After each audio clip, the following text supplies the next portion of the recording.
Much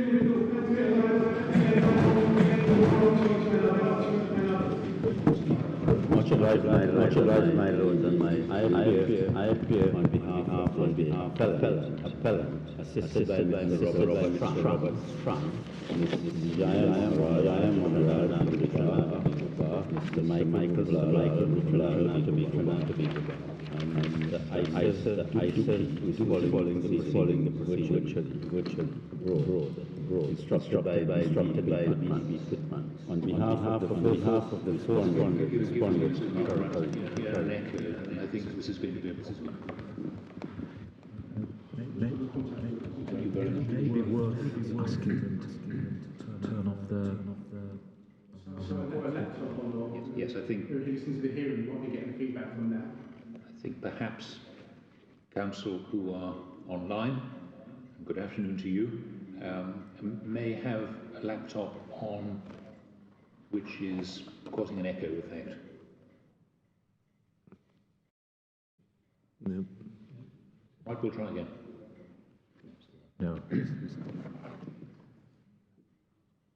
Well, we'll press on for the moment, Mr. Maharaj. Yeah, much obliged, my lords. Instructed by BDP Pittman on behalf of the first respondent. Your client seems very well represented for an appeal on a short point on costs, Mr. Maharaj. Yes, my lord, because of the importance of the matter. On behalf of the first respondent, my learned friend, Mr. Ian Benjamin, senior counsel, and Ms. Sadma Lachman appear. Instructed by Ms. Nalini Jagnarine, they appear virtually. And on behalf of the second and third respondents, my learned friend, Mr. Jason Mutu, senior counsel, instructed by Ms. Gitanjali Gopi Singh, appear also virtually. This is an appeal, my lords and my ladies, concerning the exercise of the court's discretion with respect to costs in the context of a discontinuance of a claim. The general rule in such cases is that the prescribed cost regime would apply, but there will be cases where, in the circumstances of the particular case, the prescribed cost regime would not be reasonable, proportionate, and fair. In such cases, the court has a discretion to depart from the prescribed cost regime. This is what the trial judge did in this case. She exercised her discretion on the particular facts and circumstances of this case to depart from the general rule and instead to order that costs be assessed. The Court of Appeal reversed her decision and applied the prescribed cost regime. The appellant contends that the Court of Appeal erred in law for two main reasons. First, it proceeded on the basis that the only reason given by the judge for departing from the general rule was a finding that to assess a value for the claim without hearing the evidence would be speculative and might be unfair. In my respectful submission, that was wrong. The judge began her reasons by expressing a more general view, which was that her object was to be fairness. Well, you presumably accept that the reason given was an unjustifiable reason, don't you? You don't seek to defend the reason that it was too speculative assessment given by the judge. On the basis of the reason she gave, it may not have been correct, my lord. Yes. And you can't really dispute that that was at the very least a significant reason on which she based her decision. But I don't agree that she based her decision on that reason, and that was Well, it's the main reason that she gave under the heading analysis, so even if it wasn't the only reason, it was on any view a significant one, wasn't it? Yeah, but she ignored the second reason, my lord. But isn't your better point that the discretion should be re-exercised? Yes, that is one of the points, my lord, but I think I would like to show the board that the Court of Appeal acted on the basis of one reason given by the judge. Mm-hmm. Well, the difficulty you face there, Mr. Maharaj, as my Lord has pointed out, is that if there was one erroneous basis for the decision, then the judge erred in making the order. Yes. And it does at the moment seem to the members of the board that the reason given by the judge was in fact erroneous. Well, my lord, I understand that, my lord, but I was trying to persuade the board that when you look at the reasons of the judge, she gave 2 reasons, and the Court of Appeal only considered 1 reason. Even if that were true, if a judge gives 2 reasons for a decision and one of them is flawed, that's enough to undermine the exercise of the discretion, so one ought then to re-exercise it. I agree with that, and then the board has to, well, the Court of Appeal should have exercised its original jurisdiction Yes, and discretion. that's the point. Okay, my lord, well,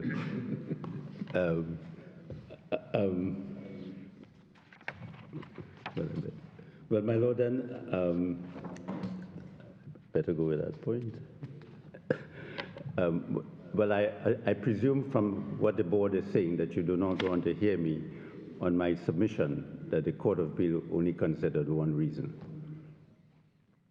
Well, it's open to you to address us in relation to that, Mr. Maharaj, but it does seem to us at the moment that your better point Okay, my lord. is that if the judge erred in the exercise of her discretion, it was then open to the Court of Appeal to exercise. Okay, well, my lord, it will shorten my submissions Should have considerably. been taken into Yes, account. my lord, it will shorten my submissions considerably.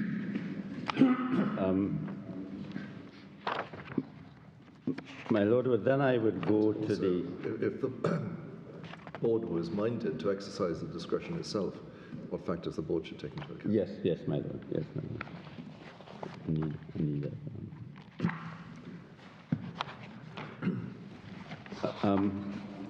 Well, It appears to be common case there is a discretion. yes. And the Court of Appeal didn't exercise it. That also appears to be common case. Yeah. My lord, in this case, a relevant consideration for departing from the general rule, if the board has to exercise the discretion, would be that this was a low-value claim, which would have resulted in an inadequate recovery of costs, which would not be fair and reasonable, because based on the figures given in the case by the respondents, we had a situation where the cost would have been between the figure of, I think, $14,000 or $27,000. In the exercise of its discretion, in order to depart from the general rule, the board would have to consider the issue of predictability. That is the failure of the party to make a budgeted cost application or to apply to the court to stipulate a higher value. In this case, there are a number of factors which address... It occurs to me that there are methods to obtain, in advance of a trial, a greater degree of costs than the prescribed costs, namely budgeted costs. But that doesn't inhibit the discretion that applies at trial. That is to make an assessed cost orders. So I would be interested in why an application wasn't made for a budgeted cost order, but all the same, it makes no difference because you still have a discretion at trial. Yeah, but my lord, what happened is that the first case management, these were the early days of the rules, and the first case management conference date was missed. And therefore, on the next date, the application was made for the application to assess costs. And in that application that was made to assess costs, which is at page 120. So this would be an application for an order that at the end of the day the costs will be assessed costs rather than prescribed costs. Is that what it was? Yes, my lady. That's 118, I think, is it? I'm sorry. Page 118. 119. Yes, my lord. Yeah. 119. 19. And the board would see that the reason given at 120 is that under 2, the prescribed costs calculated in accordance with the rule on which the defendant may be limited to recover the cost should be successful in defending the claim, the cost will be wholly insufficient have regard to the complex issues and fact, etc., etc. And one would see that there was attached to that application the estimated costs at that time, and you would see that at paragraph 125 and at page 125 and 126, where the assessed cost at that time, which was assessed, was $559,695 at page 129. And did anybody join issue with that as saying that those costs were inappropriate? No, my lord. The only objection to that was it was too premature. There was no. It was an estimate in any event. It was an estimate in any event. But the position taken was that application was too premature. My lord, I assume that your lordship would have seen from the appellant's that the board in the case of Phyllis and Rampasad decided that notwithstanding that there was no budgeted application for costs, the court has to consider at that stage what it was assessing in order to determine whether the prescribed cost regime would have provided fair and reasonable costs. So the other factor in this case, which is a very important factor, the board would have seen that when the claim was filed,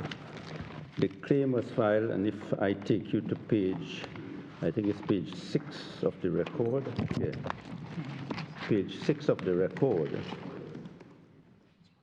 the board would see. Statement of case, is that the? Yeah, the page, yes, the statement of case. One would see that in filing the claim, there was senior counsel at the top of the claim, Dr. Claude Denbo, senior counsel, and you would have seen that there was a senior junior counsel, Mr. Benjamin. Page, sorry. At page 6. 6. At the top of the claim, the attorneys which were retained was a senior counsel,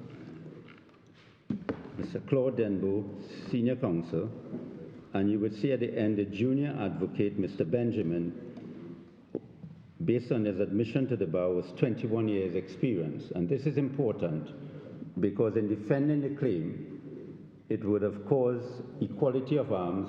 The defendant retained also senior counsel.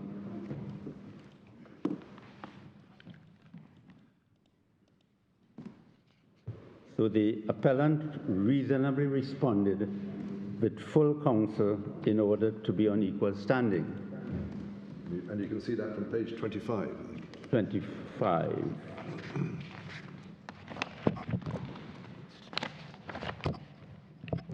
Yes, my lord. The appellant's application on the 3rd of November 2020, which was the application to get a higher value for the claim, as I said, which is very important, the application was giving notice to the other side that this is a case in which the cost to be incurred would be much higher than the prescribed costs. Well, does that mean you should get greater recovery of costs? Not necessarily. Well, a fair and reasonable recovery. A fair and reasonable recovery. And therefore, if you have a situation where the prescribed cost would have been between $14,000 to $27,000, that would not be on the face of it a fair and adequate recovery. Well, are they ever fair and adequate on that basis? I'm sorry, my lord? Are they ever fair and adequate prescribed costs? I mean, they look to be very small in relation to what's likely to be the real costs of a claim. Yes, but one would presume that a prescribed cost would normally be fair and reasonable, but the court is given a discretion because that is not the absolute rule. The court is given a discretion in a particular case and particular circumstances. This is a case in which at the time before the discontinuance, it was not even known that the defendant had admitted that the claim against two defendants were misconceived. Because the board would have seen that in the submissions of the respondents, when the case had to be discontinued, what they said, and I'll come to that. But if I may just mention that this was a defamation case, and a defamation case necessitates a fair amount of resources and can include complex issues. This was a case in which the defense was both fair comment and qualified privilege, and the defendant was contending that as a shareholder, he was entitled to make those comments and to be entitled to comment on the management of the companies. Well, if I may say so, it's not a very complicated question. Well, my lord, it's not the run of the ordinary mill of case. Well, one can certainly see that prescribed costs apply to all forms of litigation. Yes, my lord. You have, for instance, a personal injury case in which liability is going to be admitted, in which the cost may, in fact, be very generous to an individual, to the lawyers. There are going to be swings and roundabouts in relation to prescribed costs. Well, what is the general practice in Trinidad? Is it that it's unusual, you're expected to show some special reason to depart from the prescribed costs? Or is it frequent to do so if it's just thought that in this particular case prescribed costs are not going to be sufficient? Well, it depends on the facts and circumstances of the matter. There's no general approach. There's a sort of presumption built in, isn't there, in favour of prescribed costs. There's some reasons have got to be given for departing from it. But my lord and my lady, it must be that if the court is given a discretion to be able to determine whether it's a prescribed cost regime, and a court is faced with the situation where the prescribed cost would be between $14,000 and $27,000, and you have a situation where a case went up to trial with all of the processes of the trial, that in the circumstances of that case merited the consideration of the discretion whether to be able to depart from the traditional rule. And well, do you make anything of the fact that at the door of the court the claimants abandoned their claim, implying that they never had a claim to begin with? Is that something you rely on? Yes, my lord. The fact that and the circumstances of the abandonment, and I was coming to that. Didn't give me passage. I was coming to that because the reasons for the abandonment of the claim is very important. Because at that stage, the two respondents were saying that the claim was ill-founded. And the second and third respondents, when you look at the facts, what a reasonable inference which could be drawn, that the second and third respondents were enlisted to bolster the claim. And to pay the costs, presumably. I'm sorry, my lady? And to pay the costs. Yes, my lady, and to pay the costs. It is open for a reasonable inference to be drawn from the first respondent immediately dropping out from the case upon the discontinuance by the second and third respondents that they were enlisted for the purpose of assisting in the funding of the first respondent's case. This demonstrates the imbalance of arms between the parties. The second, and if I may refer the board to this, the second and third respondents, under the control of the new board, decided to discontinue the claim. They told the judge their reasons why at paragraph 14 of their submissions on costs on page 175. The new board took the view that these proceedings were ill-founded and personal to the first respondent, he had embarked upon the claim without regard for the interests of the companies. The matters... Where are you quoting from? Or? I'm reading at page 175 of the record, my lord. And what is this document? This document is the submissions of the first claimant. Sorry. At the trial. At the beginning of the trial. This is the submissions on costs. On costs, right? Yes. It starts at page 172. These are submissions of the second and third respondents. This is their explanation as to why they were... Yeah, if you look at page 175, the trial of this action was eventually scheduled to begin on the 20th of January. However, by this time, the first claimant no longer had a role to play in the second or third claimant's companies. In fact, the first claimant, along with the rest of the board members of the second claimant company, were a few months prior to the trial date removed as directors. The first claimant was in fact terminated as the group chief executive officer. The pursuit of these proceedings were abandoned by the second and third claimant, as the new board members were of the opinion that the proceedings were ill-founded and personal to the first claimant.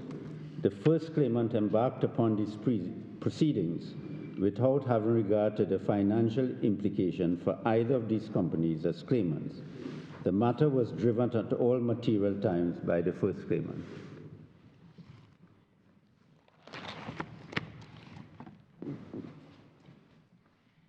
Do we know from any of the evidence that the legal expenses of all three respondents were in fact paid by the second and third respondents, or do you just infer that from Mr. We don't have actual evidence of that, but we say it's a reasonable inference from the fact that having regard to the discontinuance and the fact that as soon as the second and third respondents discontinued, the first respondent also discontinued. So we had a situation in which the first respondent took the position that he filed his claim, he had to vindicate his reputation. When one looks at the statement of case, it was statements made directly against the first respondent. The claim was filed against the first respondent, second, and the third respondent. I'm sorry, the claim was filed by the first respondent, second, and third respondent. In England, Mr. Maharaj, there's a rule that claimants can only be represented by one set of representatives. You can't have different claimants represented by different people. Is it reasonable, am I right to suppose that that is not the case in Trinidad, since we seem to have claimants separately represented? I think in Trinidad it's a bit different, my lord, as far as I know. You can have 5 claimants and they can all turn up with their own representative, can they? And then it depends... I see your opponents are shaking their heads about that.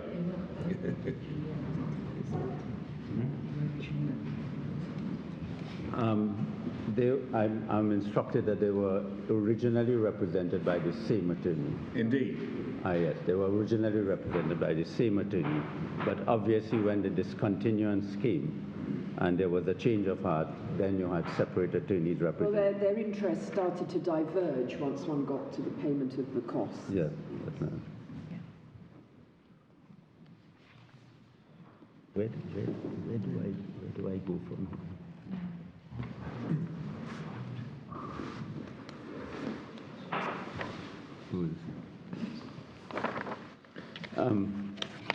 My lord, is important.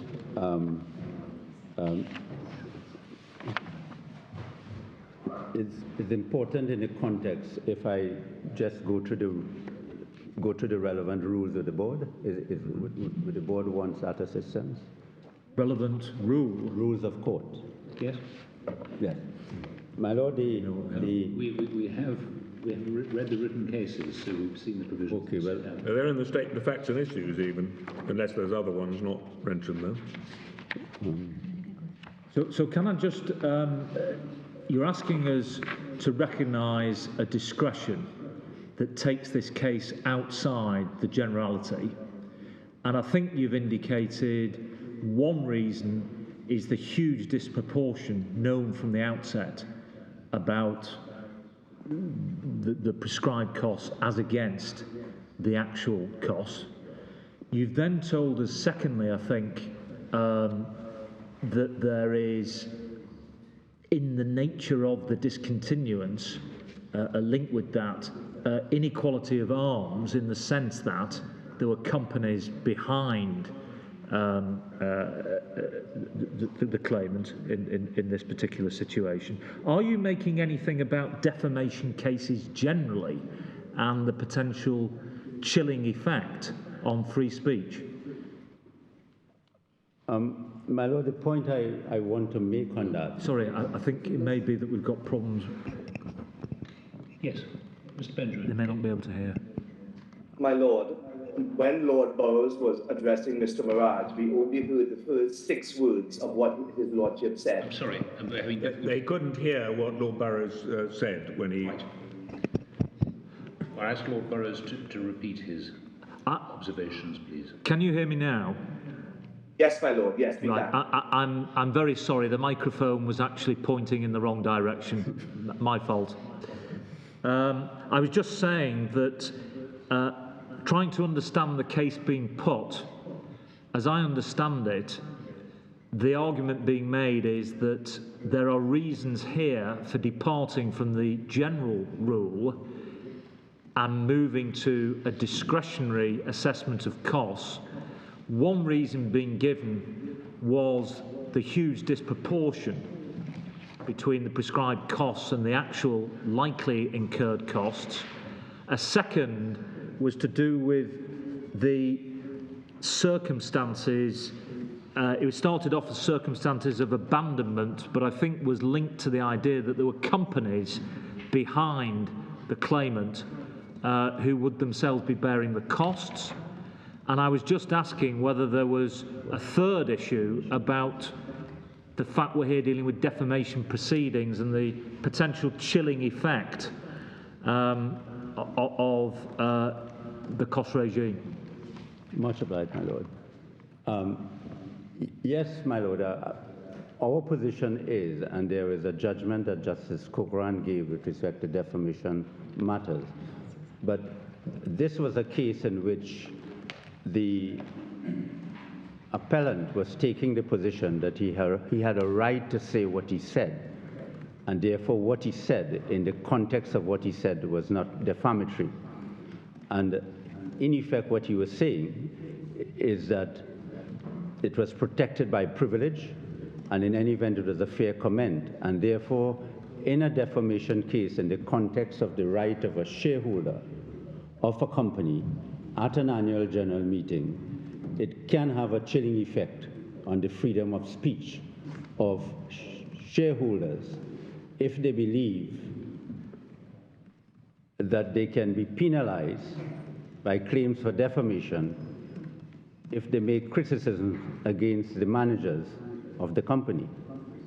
And in the context of this matter, what was being alleged was that wrong and false information was being given to the shareholders.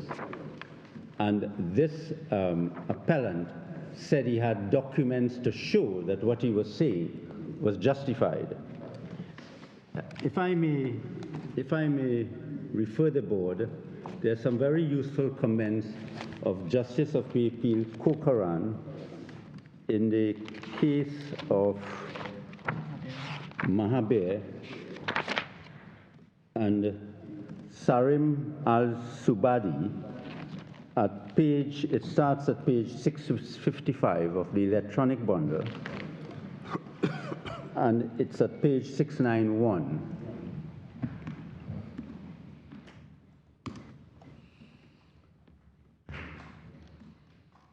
At paragraph 76.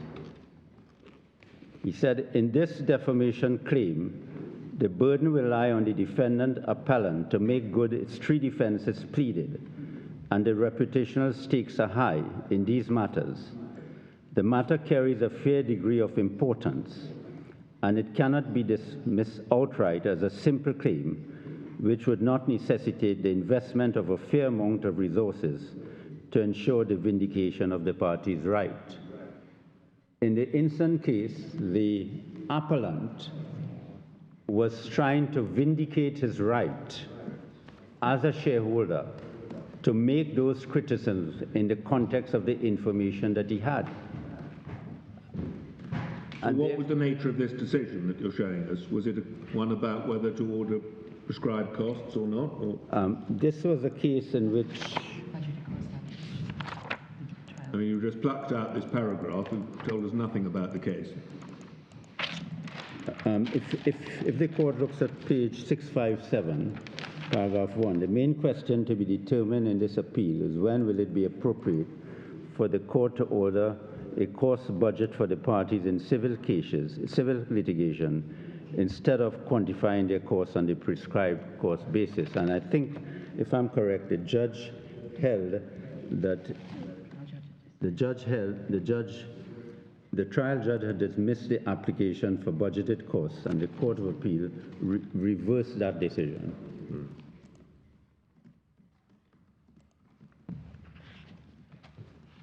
So it's got nothing to do with assessed costs? No, but it had to do with another regime of costs under the rules. But if you have budgeted costs, then that means that you are predicting in advance what your actual costs are going to be. Yes. So it is, and that short circuits the assessment process at the end of the day, because if you're within your budgeted costs, then those are the costs you get, and there doesn't have to be assessment. But it's like assessed costs in that what you get is what you've spent, as long as you keep within the budget. But I'm not sure about that. I mean, where it works here at least is that you get a budget that is what you're going to get, but it may not actually reflect. You may be going to spend a lot more than that, but you've given a budget for what's going to be allowed. Yeah, and it gives a notice to the other side of what kind of quantum of cost you're claiming. But the board would know, in the case of Phyllis Rampasad, which the board decided, Lord Kitchen stated in respect of prescribed costs and budgeted costs, even if no budgeted cost application has been filed, that the court at the time of assessment had to consider what is the fair and reasonable cost in the circumstances.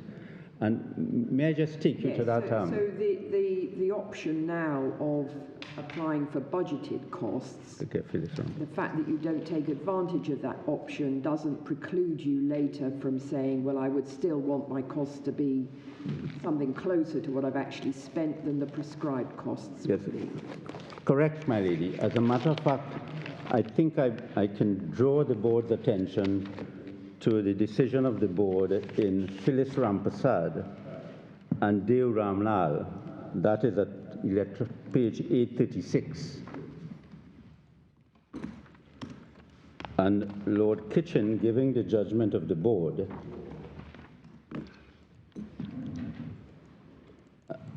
at page 8, if I take you to page 839, from paragraphs 9 to 10, His Lordship reviewed... I think there's page 8, beginning at 839. Is Singh in the public service. No, 839. 839, it starts at 836. Thank you.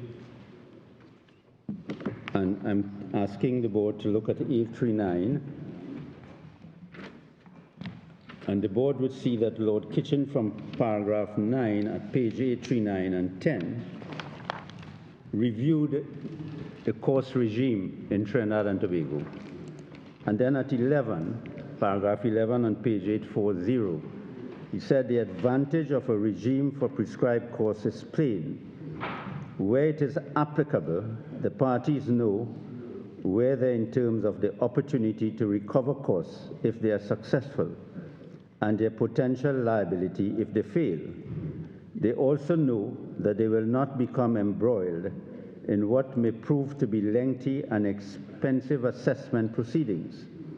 But depending on the circumstances, such a regime may provide an inadequate recovery of costs, and for this reason it may be just and appropriate in some circumstances to apply a different and more generous regime.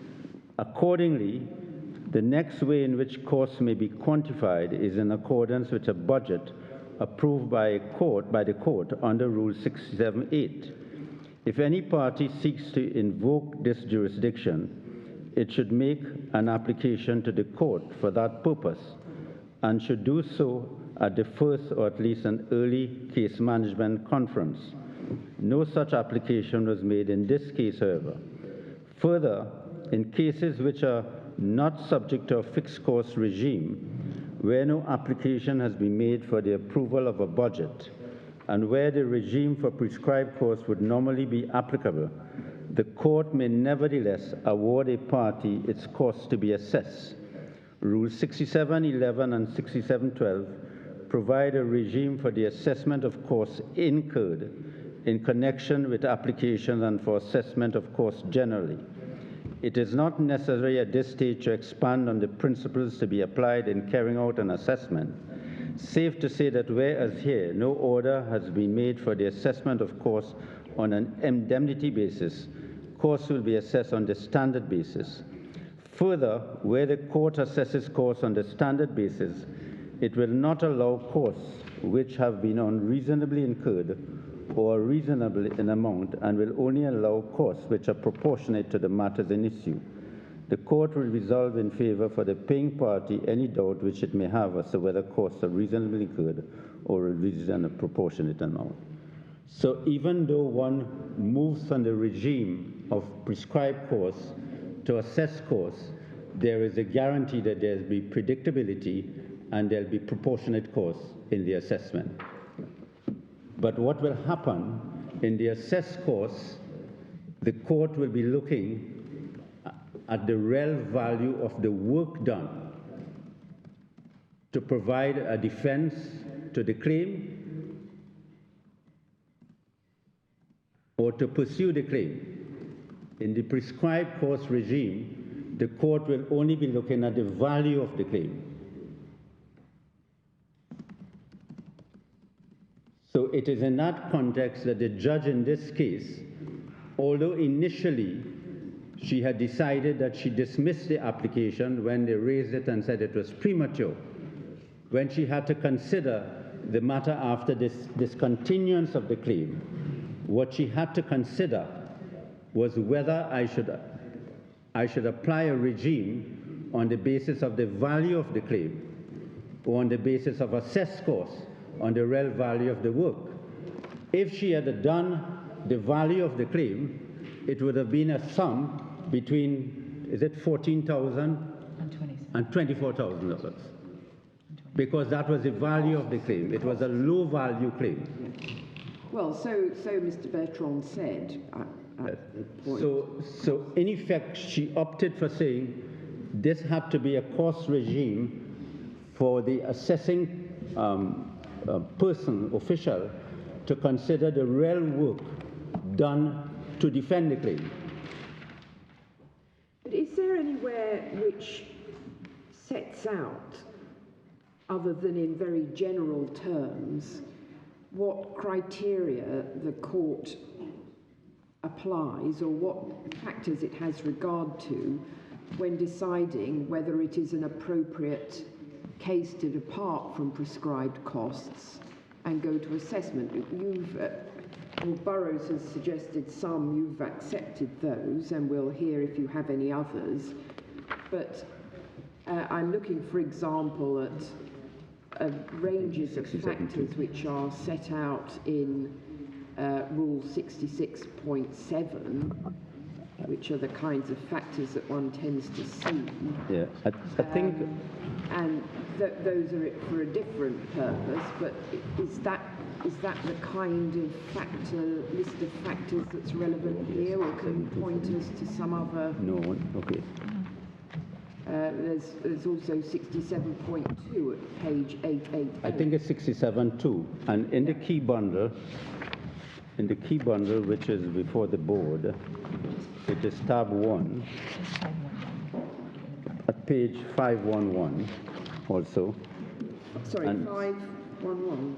511, but in the key bundle, it is tab 1, and it's paragraph 14. We refer to it in our...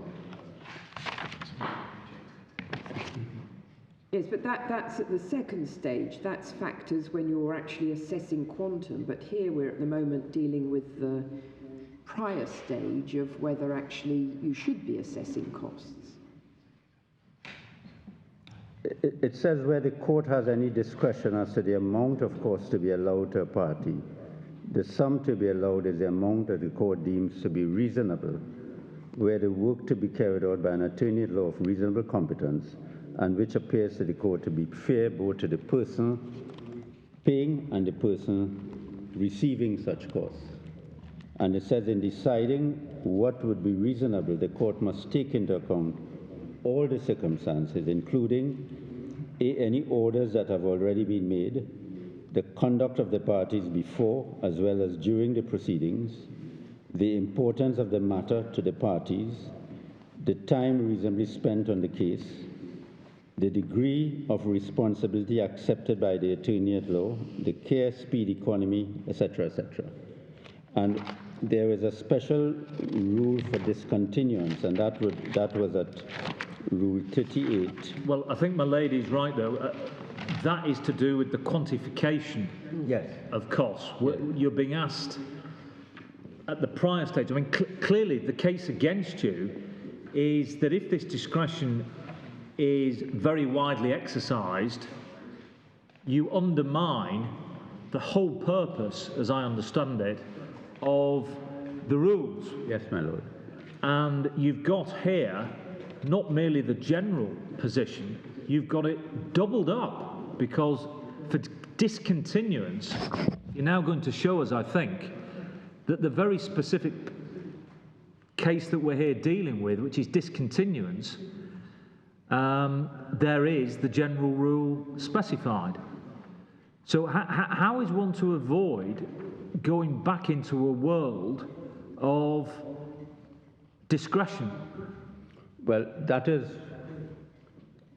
I take the point that the prescribed cost regime by the rules would presume that costs which are justified to be under the prescribed cost regime would be reasonable and fair. But the rules make it clear, and the decisions make it clear, that it is recognized that the prescribed cost regime may not fit every circumstance. And therefore, notwithstanding that there's a prescribed cost regime, and there's a general presumption that the sum that is reasonable for work is given under the prescribed cost regime, where the court has a situation in which the prescribed cost regime shows that there will not be adequate recovery or reasonable and fair recovery for costs. But it has to be to a certain degree, doesn't it? Because yes. There are swings and roundabouts. Yes, yes, my lord. It can't just be an inadequacy, it has to be a substantial inadequacy. Substantial inadequate. Yeah. And we are saying this is a case that falls under that category.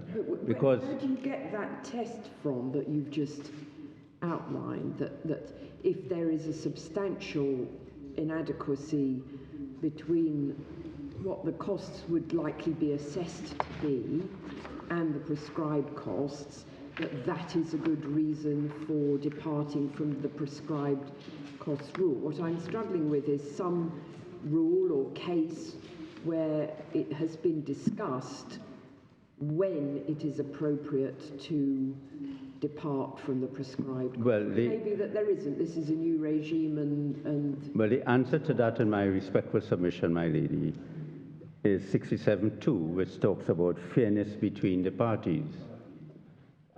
That factor allows the prescribed cost regime to be weighed in the balance.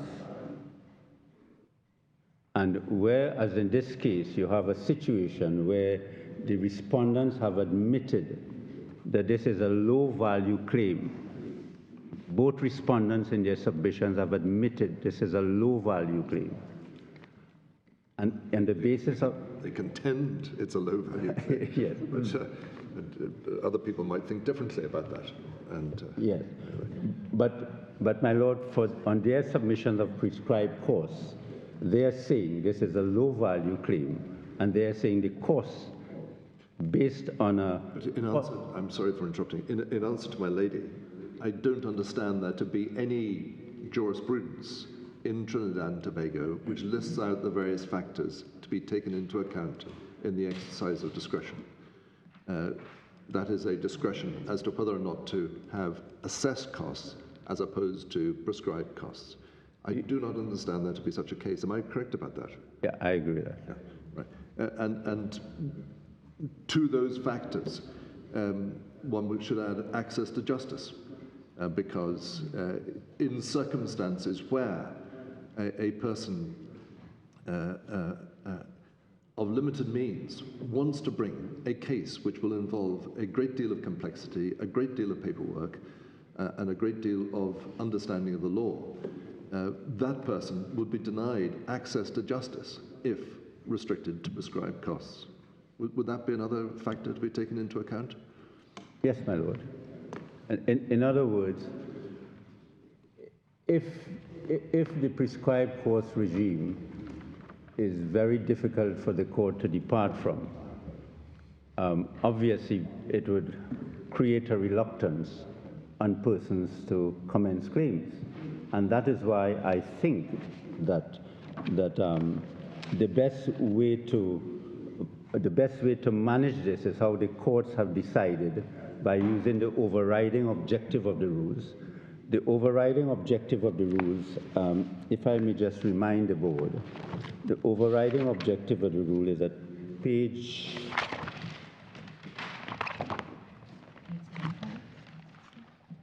is at page 875.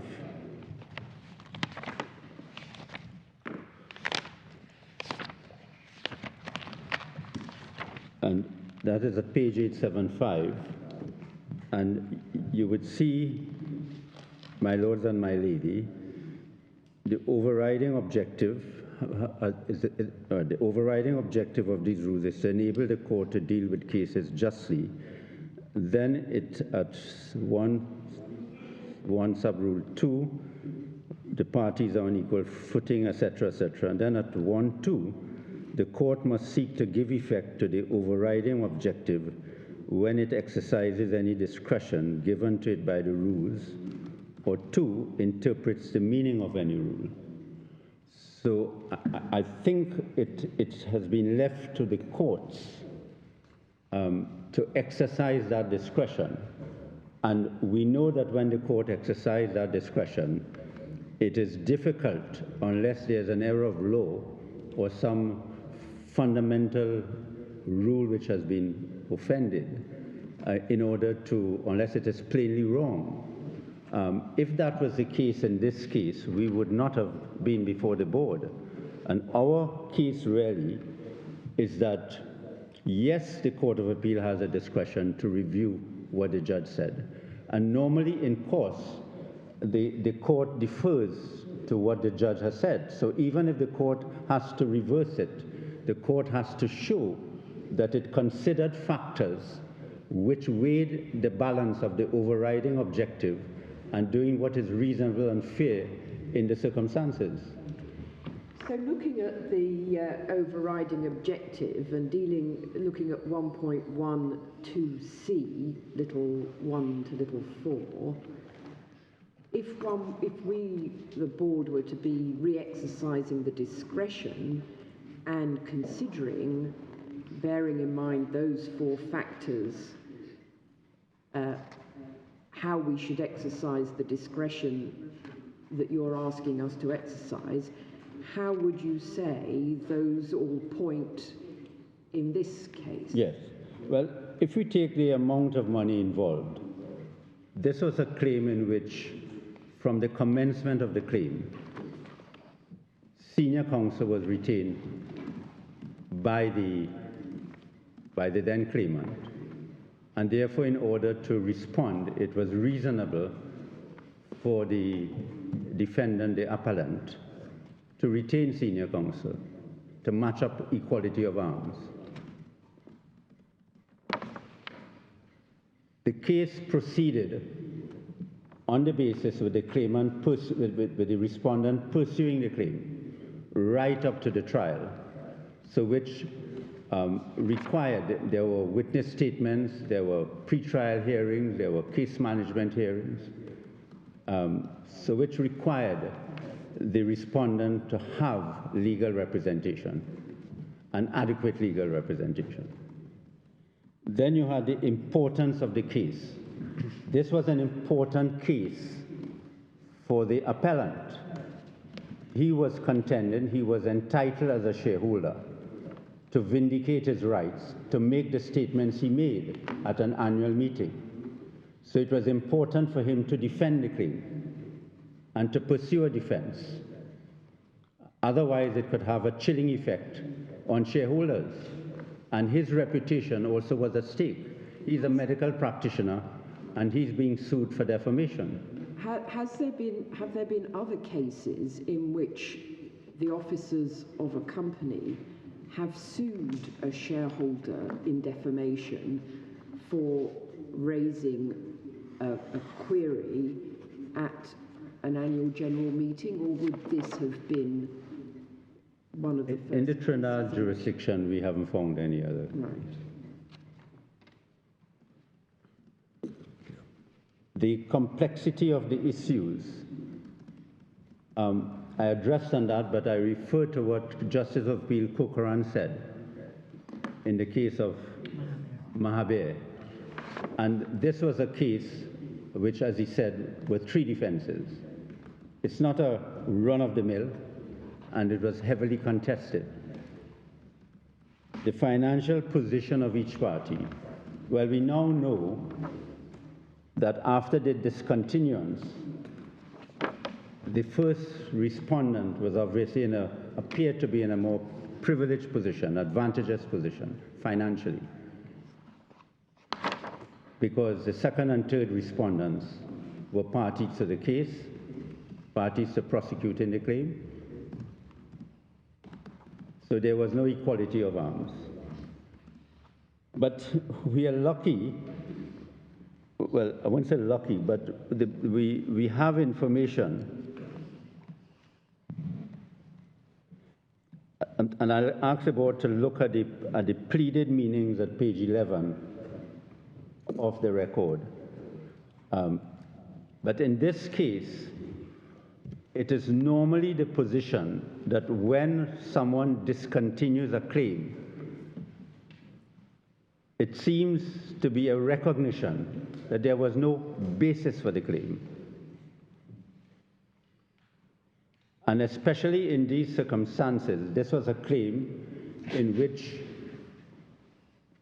the claim by the first respondent was only discontinued after the decision of the board to get rid of him as a director and not to pursue the case. Is there any argument against you that the parties would have expected a prescribed cost regime to be operative, and that therefore the decision made to discontinue was on that basis? Well, in answer to that, my lord, at the time when the matter was discontinued, the respondents would have known that the position taken by the appellant from very early in the stages, because this was a proceeding that lasted for 5 years, that they were contending that this was a matter for assessed costs. And they would have known, reasonably knew, that at the time of assessment, that would have been their position.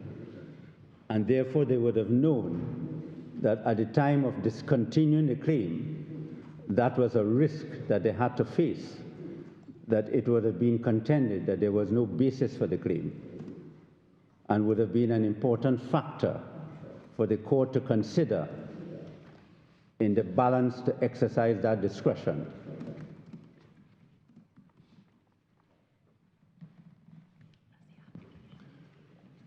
Can I be sure I understand that answer? So are you saying, in answer to my Lord Burrows, that the very fact that they had made that anticipatory application, or Mr. Elias had made that anticipatory application, albeit it was rejected by the judge, put the respondents on notice. At the end of the day, that application would be renewed and they couldn't. Yeah.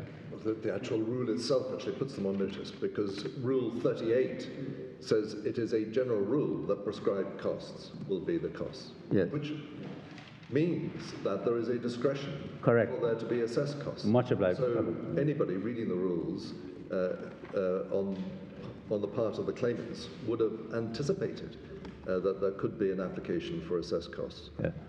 And my lord and my lady, when the judge gave her judgment, she acknowledged that there was this application which she dismissed before. And she said, notwithstanding that, in the interest of fairness, I have to order assessed costs. Do you have a provision for indemnity costs in Trinidad? Yes, my lord. Was there any reason why no application was made for indemnity costs, given that the claim was being abandoned and it had apparently being acknowledged to have been spurious? My lords, in order to answer that frankly, having regard to the decisions in the local courts of fixed costs and reluctance to... you thought you'd be pushing your luck if you asked for indemnity costs. I thought I would be pushing my luck too far, my lord. Right. I mean, But I must confess, in looking at this matter afresh, it seems to me that it should have been a matter for indemnity costs. I mean, certainly, well, I would be interested in knowing what the respondents say about how two companies came to sue on the facts of this case, and as opposed to an individual. Anyway, we'll see. Do we have in the bundle the reasons for the dismissal of the anticipatory application for assessed costs? It's a page...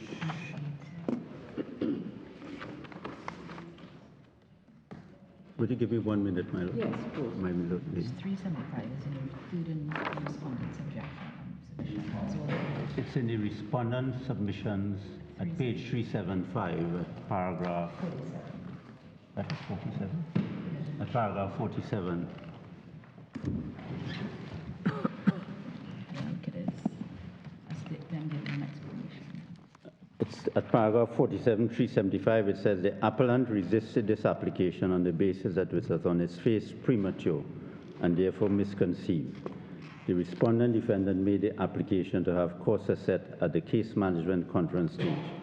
However, it is submitted, dismissed by the Honourable Court below. Yes, that's the result of the application, but I just wondered, but in due course, if there were written reasons, it might be useful for us to see those.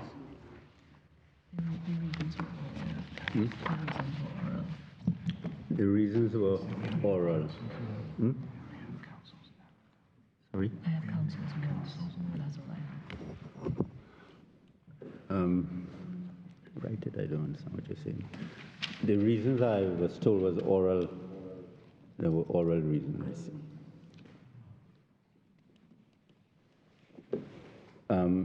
We have counsel notes, but the reasons is not part of the record. That's fine, it's just if they did exist, it might be useful to see them. My lord, the way the appeal has proceeded, I do not think I should, would the board want me to go into the part of the submissions to show the errors of the Court of Appeal? But I presume that the board has read the submissions and much. I don't want to, they say they don't want to hear. Much obliged. If we were with you as to the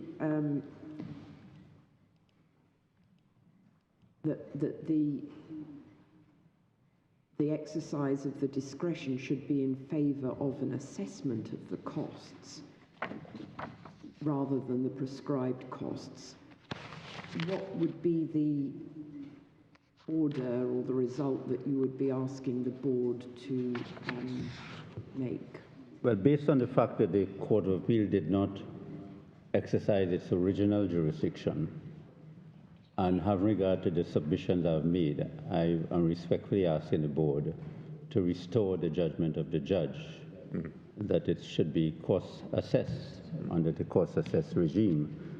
In another matter in which the board had before it on costs, on a different basis completely, I think it's a matter of Singh and the, what was the name of the matter?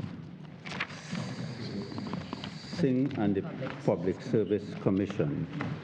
That is 2019 UKPC 18 at page 853 at paragraph 39.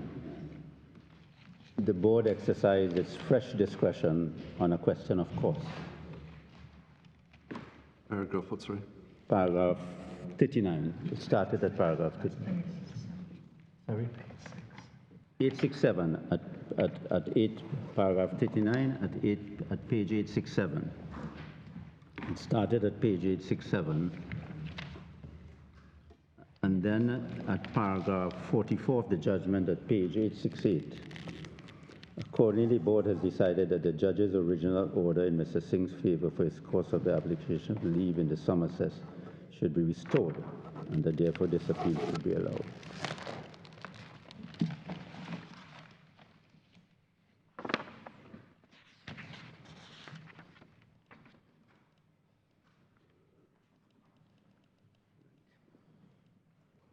My lords and my lady, unless you want to hear me any further on any matter. Thank you, Mr. Maharaj. Much obliged. Benjamin. Benjamin? My lord. My lord, might I just indicate that from time to time I do have difficulty hearing when my lord speaks. We can't hear you, Mr. Sorry, my lord? I'm afraid we can't hear you at the moment. There's a technical problem. Can my lord hear me now? That's better. A bit better. Yeah, a bit better, but I'm not sure it's going to be. Let me just adjust the volume if I can, my lord. If you could, please. Thank you. My lord, is that better? Is that better, my lord? Quality.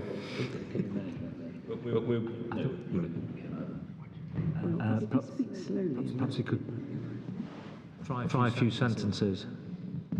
Yes, my lord, Can you hear me, my lord? No. Sorry about this, Mr. Benjamin. It's not your fault. We'll rise for a few moments and we'll ask for some technical assistance so that we can hear you properly. Yes, my lord.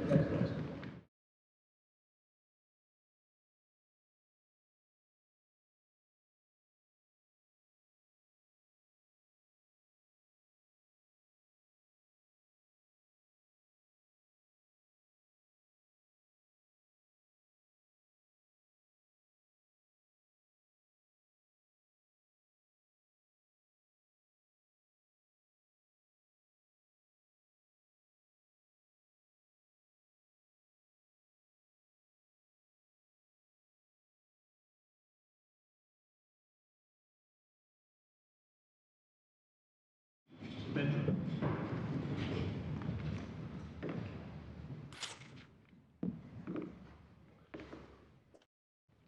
Mr. Benjamin. My lord, I hope my lord can hear me now. Yes. We can hear both of you. One of you on there and one of you on the, over on the other side. I'm so sorry, my lord. No, it's not your fault. It's just the sort of stereo system here. Yes, my lord. So, my lord, Lord Jones, may I proceed? Yes, certainly. Please continue. Yes. Yeah, my lords, it might be helpful for us to begin with the claim, because a number of questions have been posed by the board as to the claimants and the role that they played. So, my lord, can I ask my lords to go to electronic bundle page number 6? Derek, can we turn one of them on? Yes. The far one, maybe. Then we could just hear him out in Bear front with of us us. just a moment, Mr. Benjamin. We can hear you, but we can hear you with an echo. I don't think Yes, my lord. So loud that it's obscuring the meaning. So we're going to see if we can turn off one of the screens. I don't think that'll do it. Shall I see if I can switch I don't it? think that'll do it. We had this the other week. Yes, we'll see. We'll do it or it won't. No, it won't. I don't think it will.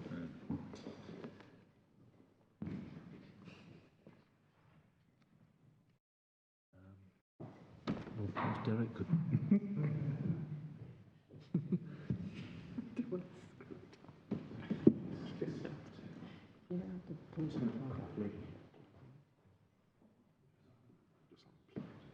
Yeah. Just get hold of the name of the military. I'm using to take it from around the back.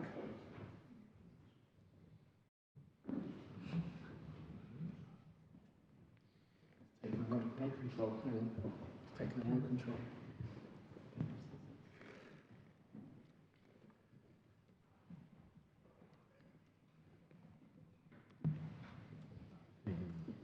It's the echo coming through. Two screens here.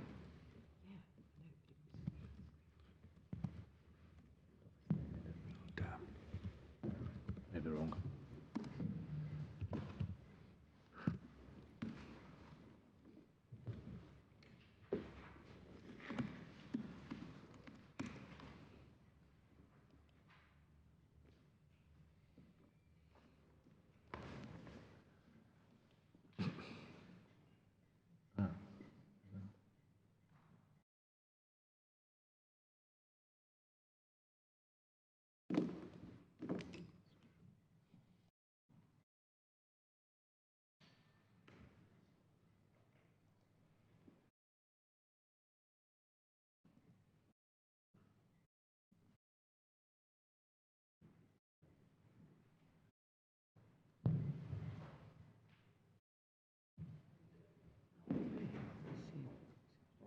Try again. Mr. Benjamin, Yes, my lord.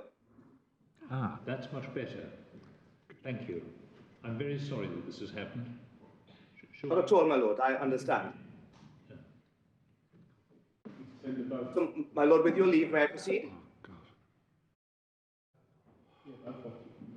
No, we want one on.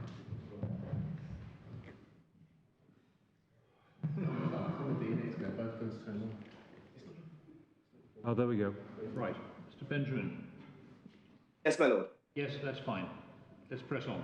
Thank you very much. Yes, my lord. My lord, I was about to invite my lord's and my lady's attention to the pleading for the purpose of assisting my lord and my lady with the questions that you asked about the pleading. So, first of all, I would invite your attention to electronic bundle, page number 11. That's the statement of case. It begins on page 6. And by way of an introductory sentence, the basis of the claimants, in plural, bringing their claim was because all 3 of their reputations, so they allege, were tarnished by the words that were uttered by the appellant in this case. And my lords will see at paragraph 11, letters A to H, the various meanings that were pleaded in respect of those words. And just to make good my point, if I invite my lord's attention to A, that the claimant was dishonest in his conduct of the business of the second and third claimants, that he was disposed to deceit and to otherwise mislead the legitimate owners, the shareholders of the company, and so on, and that the claimants were prepared and so on. So, my lord, that is letters A, B, and C, all the way down to the letter F, I entirely accept, focus on the first claimant. But the second and third claimants appear at G and H, that the second and third claimants were complicit in the first claimant's deceit and effort to mislead the legitimate owners, etc., and that they were prepared to support and retain an incompetent CEO. So, my lord, that's by way of just the meanings. My lords will know from having read the agreed statement of facts or issues.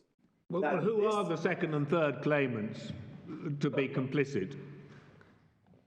That is to say, the corporate entities, my lord. Well, I know, but corporate entity can't be complicit. It's got to be a person representing the entity, and that person is your client being complicit with himself, isn't it? Well, my lord, no. With respect, a corporate entity, I entirely agree, can only act through human persons, and in this case, it would be the board of directors, but their decisions represent and are in law and in fact the decisions of the entity itself. Right. So, my lord, I was simply going to go on to say that, as my lord knows from the agreed statement of facts and issues, that this case arose out of a batch of non-conforming cement produced by this third claimant, that's Caribbean Cement Company Limited, which is based in Jamaica and which is a wholly owned subsidiary of the second claimant, Trinidad Cement Limited. So, my lord, I was simply providing the context and entirely accepting, of course, that the first claimant, the respondent who I now represent alone, was the primary mover in the claim for slander, but that the second and third respondents, who are represented by Mr. Mutu, also took the view that their reputation for being honest corporate members of the community was being tarnished by the words uttered. So, my lord, I simply wanted to draw that to my lord's attention, so that my lord had that context. And my lord, as I'm on the pleaded case, it is entirely true that there were, on the pleadings, dispute as to meaning, fair comment, and qualified privilege. But as my lord can see, none of those, as my lord Legate observed earlier this afternoon, those issues were not regarded as being overly complex ones for the court to resolve, had that been the decision. As my lords are aware, the first respondent was removed from office, the entire board was changed out, and the new board took an entirely different view as to their decision to continue with the litigation. They decided that they were not prepared to continue with it, and that is how the discontinuance came about. Well, I can understand that in relation to the second and third claimants, but why was it that your client discontinued? Well, my lord, simply because he was booted out of office, rightly or wrongly, by the directors and the shareholders. His reputation had been damaged. He was alleged to have been dishonest and to have misled people.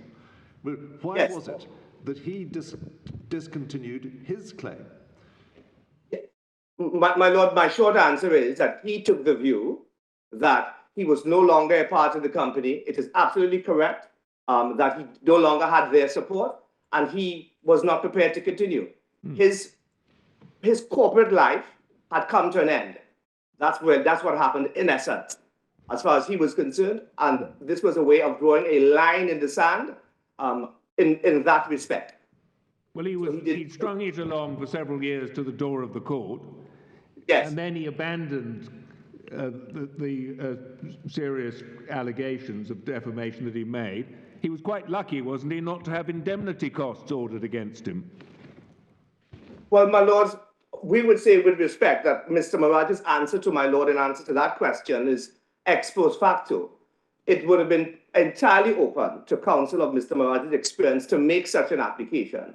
And we say with respect that no such application would have been made precisely because there was no basis for it. In other words, it happens all the time that matters are discontinued.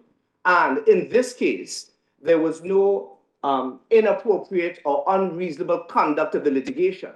And I will come to its duration in a minute.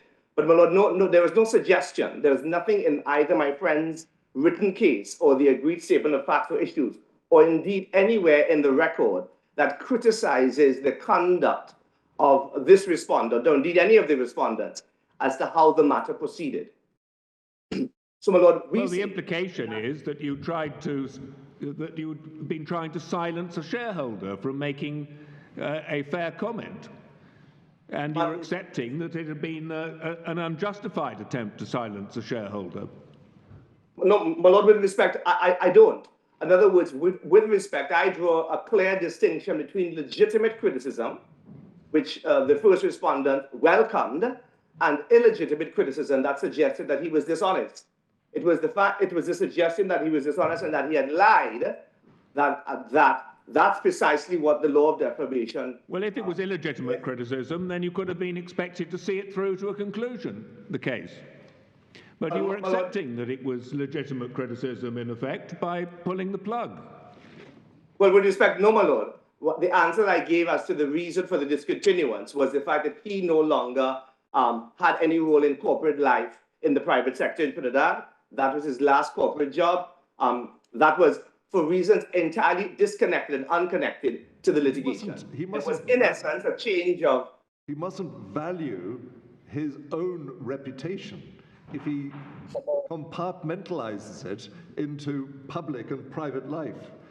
To be known as somebody who is dishonest in his public life is something of quite serious effect on the private life of the individual. He may have retired from this particular company. He may no longer have been in it. But he is still accused, you say, of deceit. Well, my lord, it's not that I say. The words used by the appellant were not disputed. But, my lord, all I can say in answer to my Lord Stevens is two things. It's a perfectly valid observation, but the decision to continue the litigation must be a respected personal one for Dr. Bertrand. He simply decided he wasn't prepared to continue. It certainly was not the role of his legal advisors to seek to persuade him to continue or anything of the sort. He had made a decision, and he was unequivocal in his decision. And well, he's entitled to make the decision, but if he's caused the other side to run up in a large bill of costs, the consequences of his decision is he can't complain if he has to pay them. And to ask him to be paid on a sort of on a minute scale of the prescribed costs doesn't anywhere approach the justice of the situation. My lord, can I deal with that?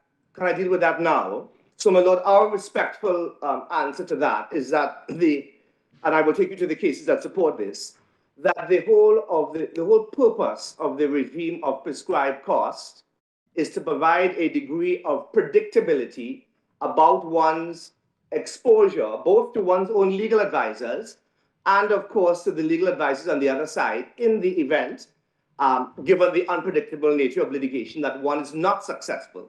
So that's the purpose of it. But there's nothing unpredictable about this. He admitted defeat. I mean, basically, you're saying that you should have predictability to be able to misuse the court process. My lord, with respect, I'm not saying that at all. I'm saying that anybody who comes to use the court's process, even before they embark upon it, have, by virtue of the prescribed cost regime, which is intended and designed to cover most cases, 80% of cases is what Mr. Glean Slade says in his report, and it's referred to in one of the cases. And that enables any litigant, with the benefit of legal advice, to be able to have an understanding as to what the extent of their exposure is. And therefore, it means that in the language of Justice of Appeal Kokoram, it acts as a form of project management in terms of an appreciation about litigation decisions and strategy decisions. So that in this case, what happened was this, that neither party made an application for budgeted costs. And as my lords will see when we come to look at the rules for budgeted costs, they are a different approach from that of prescribed costs.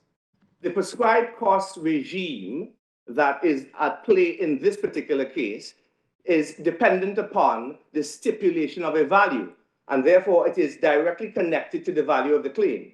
In this case, as my lords appreciate, the first instance judge determined that she did not have sufficient material or basis for stipulating a value. That is no longer an issue. The Court of Appeal, quite properly, and my learned friend has, or equally properly, accepted that the reason given for her inability to stipulate a value was not sound. So that, my lord, what ordinarily could happen in a case such as this is that either a party makes an application for budgeted cost. That's one approach. That did not happen. My friend has given an explanation as to why it happened. I'll deal with that in a minute. Let me deal with the second one. The second is, given that this is a claim for general damages, it was open to either party to, again, make an application for prescribed cost and to do so by way of a stipulation of value. Now, in the event, the way that that works is pursuant to 67.5.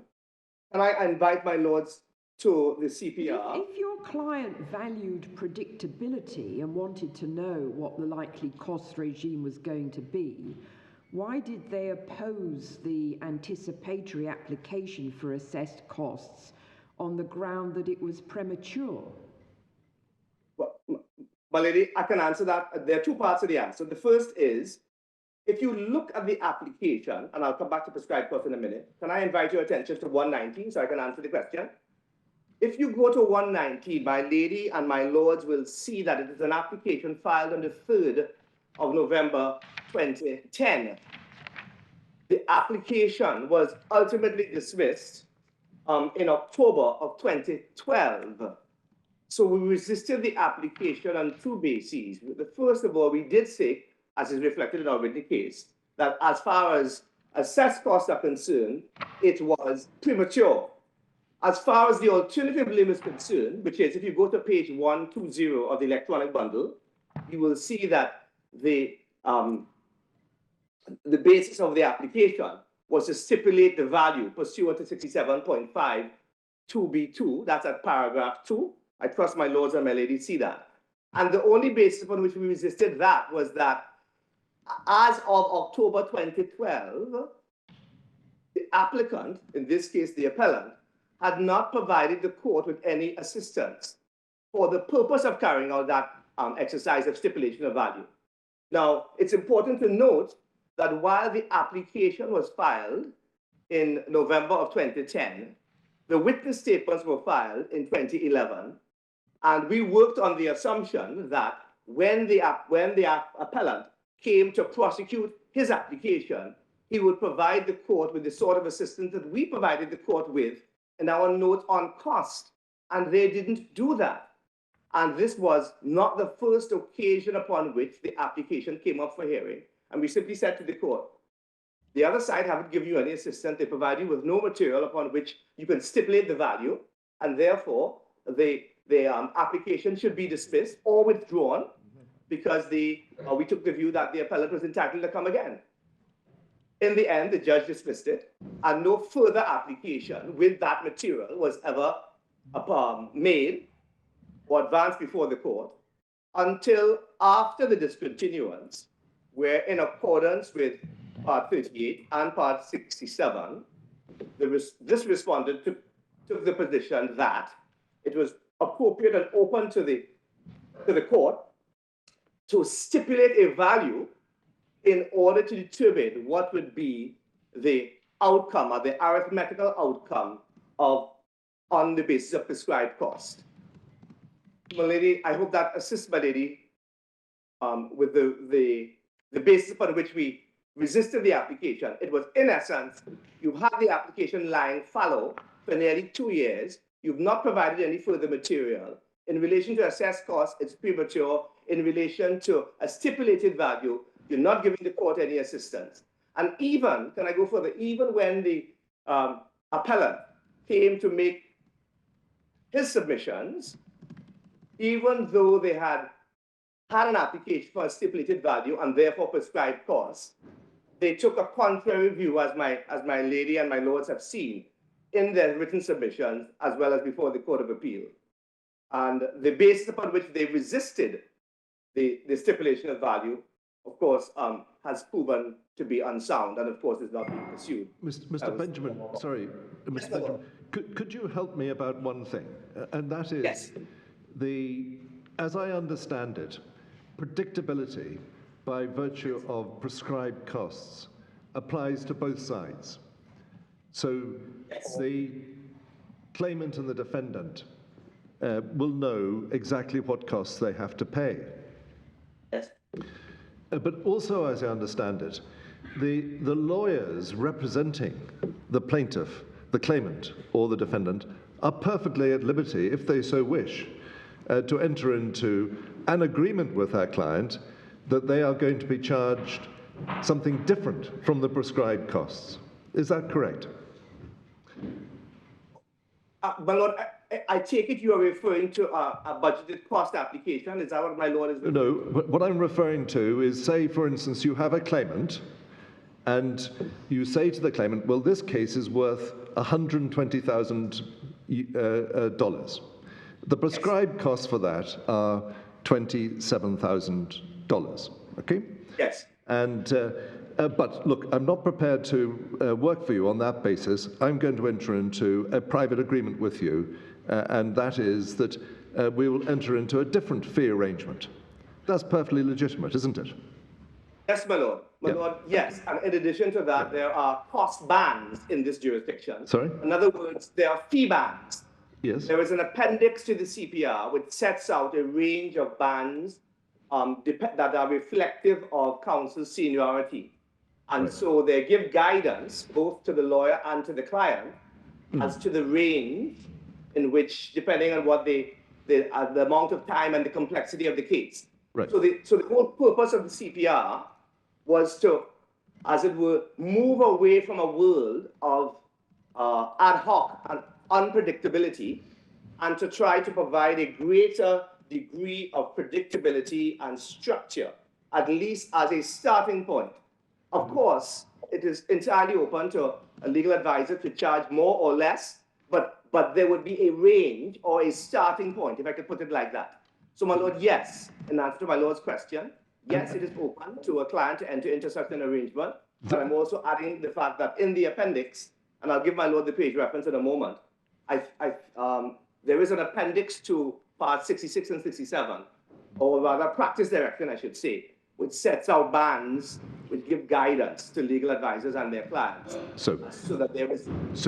And those bands are negotiated between the professional bodies and what, the taxi master or No, my lord. So they came about as a result of representations between, yes, our professional body and the registrars and the other officers who carry out anything to do with cost and taxation and so on. So that's why they form part of the rules. But all of they are guides. They are not. They're not rules. So that one is not bound by them. Okay. Would it be fair to infer, Mr. Benjamin, that your client didn't care too much about the costs of the litigation for as long as the companies were paying his costs? My lord, I only wish that was so. No, my lord, no. My lord, this is a corporate client.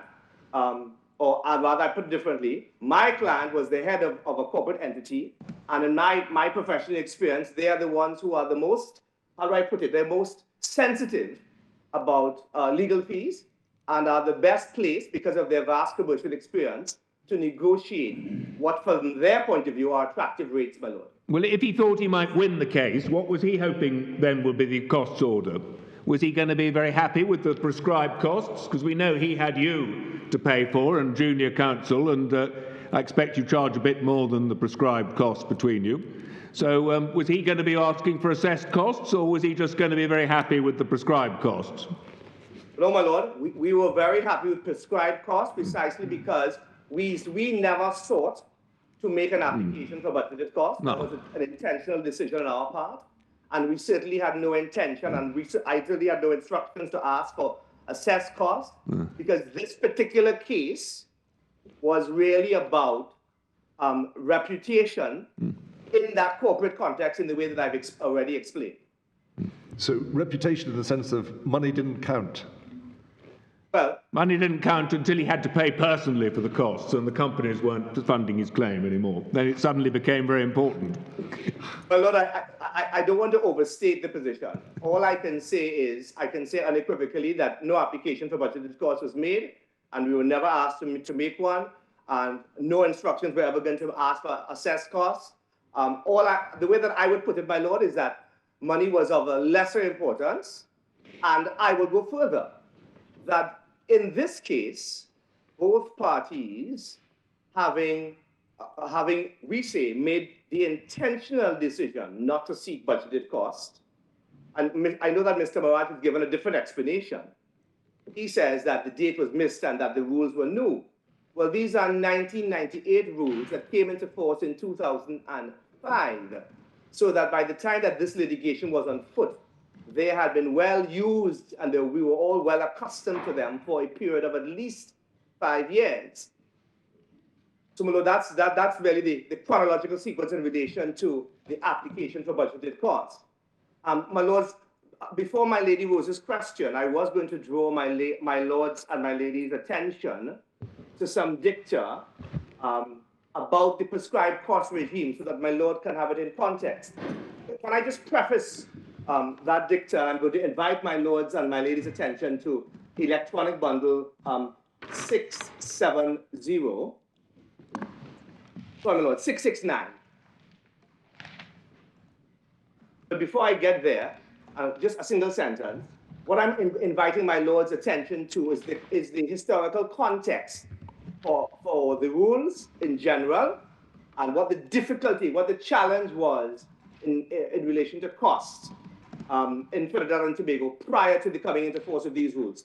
So, my lord, if my lords have 669 electronic bundle, I'm inviting your attention to paragraph 27. And if my lords and my lady are with me, they off-cited forward to the CPR. So that's the official document, the Civil Proceedings Rules. Chief Justice Sharma emphasized the need to control costs with the introduction of the CPR. Chief Justice Sharma explained that the triple evils of delay, cost, and complexity were interrelated and stemmed from the uncontrolled nature of the litigation process. The CPR was designed to create a shift in philosophy from encouraging an adversarial culture, which often degenerated into an environment in which the litigation process was seen as a virtual battlefield, to an arena for the peaceable resolution of disputes. The new cost regime sought to create a shift in this litigious culture with excessive cost. And he observed as follows: the natural consequence, therefore, of this litigious culture was that the expense was often excessive, disproportionate to the value of the claim, and unpredictable. The introduction of a new cost regime has been necessary to address the underlying problem of high litigation costs encountered under the old system. A key component of the overriding philosophy upon which the new rules were established demands that there be a set of clear formulae for the allocation and codification of costs, so the outcome of cost orders could be predicted with greater confidence and precision than before. And he goes on to say the rules are, as my lord knows, are in 66 and 67. Going on to the next paragraph, quantification of costs has also undergone considerable transformation in the attempt to make costs more certain. The arcane and incomprehensible art of taxation of costs has been abolished, and costs are now determined in one of 4 bases: fixed costs, prescribed costs, budgeted costs, or assessed costs. Under the old system, costs were invariably calculated at the end of the matter by the process of taxation. Under the CPR, cost considerations are inextricably linked to case management and therefore inform the progress of the case. So, my lord, just not to torture you too much, let me just go on to the next paragraph, paragraph 28 on 671, just from the judgment of Justice of Appeal Mendonça and Kokoram. Predictability, proportionality, reasonableness, and simplicity became the cornerstones of the cost reforms ushered in by parts 66 and 67. And so, my lord, so that's the philosophy or the approach in relation to cost. And so, my lord, I drew this to my lord's attention to support my lord Burroughs' observation that in effect, the approach that has been taken by the appellant will have the consequence, or may have the consequence, or runs the risk of having the consequence of undermining the regime, because prescribed costs, as my lord has heard, were intended to be cover the vast majority of claims. And my lord, if I can make that good by inviting my lord's attention to 677. I'm going to ask my lords to look at paragraph 41.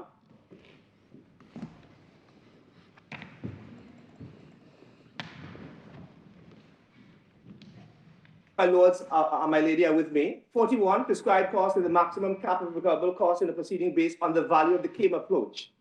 The maximum amount of cost recoverable by a successful party under the prescribed cost regime is quantified on the basis of the value of the claim and the formula set out in the appendices, etc. From this scheme, by way of contrast to budgeted costs, the following observations are pertinent. 42, prescribed costs are determined based on the value of the claim and the stage at which the proceedings are determined. This is subject to the court's overall discretion to reduce those costs if the circumstances warrant. Second, the exercise of determining the value of the claim is different for the claimant and the defendant. For the claimant, the value of the claim is determined by the amount ordered to be paid at the end of the trial, or where there's an agreement on the value. For the defendant, the value is either determined based on the amount claimed in the claim form, the amount agreed by the parties, or a sum stipulated by the court. And my lord sees in the footnote a reference to 67.52b, which of course is at play here. This method serves to reduce the prospect of claimants inflating the value of their claim at the risk of that value being used as the basis to quantify recoverable prescribed costs. Then third, if the court must stipulate a value, the court can do so prior to or after the trial. The ability of the court to stipulate a value pursuant to the rule is different from an application that is made by the party to establish a high or lower value to recover a higher or lower amount of prescribed costs pursuant to 67.6. So we're just pausing there so that your baseline is the value of the claim. If a party is of the view, informed by competent and experienced legal counsel, that would either be too much or too little, then 67.6 allows the regime, allows an amendment or a variation so that a higher or lower amount can be recovered. That too, just like the application for budgeted costs, that too was not done in this case. But the case of Rampasad shows clearly, doesn't it, that even when there's no budgeted costs, it may be appropriate in some circumstances to order assessed costs rather than prescribed costs.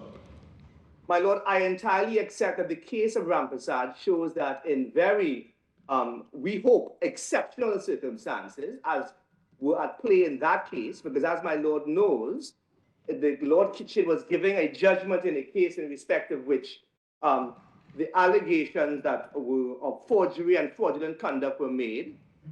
They were rejected by the first instance judge on the basis of the witnesses. Well, that seems rather similar to here, where allegations, questions of dishonesty were raised and then were more or less accepted by the withdrawal of the libel claim.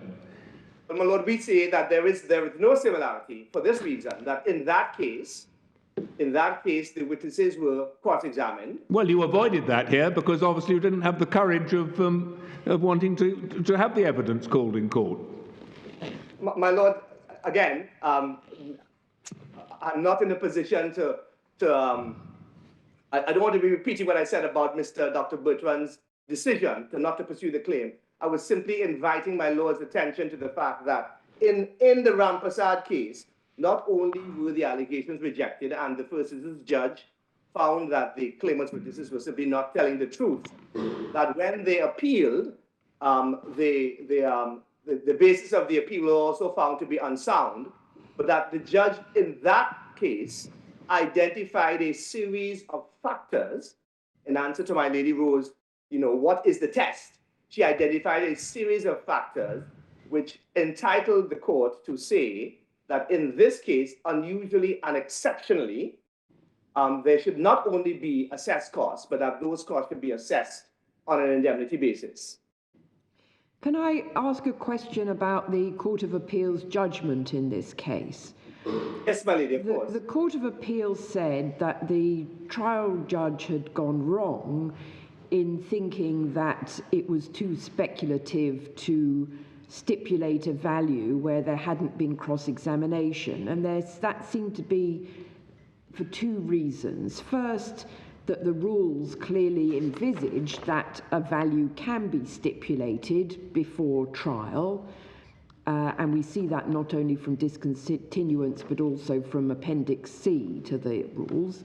But second, they said that the judge was wrong because when one is in the position of assessing the value of the claim for the purpose of working out that value for the defendant's liability and costs, there should be no discount from the, or rather, there should be no discount for the potential for the value of the claim to have been reduced by cross-examination.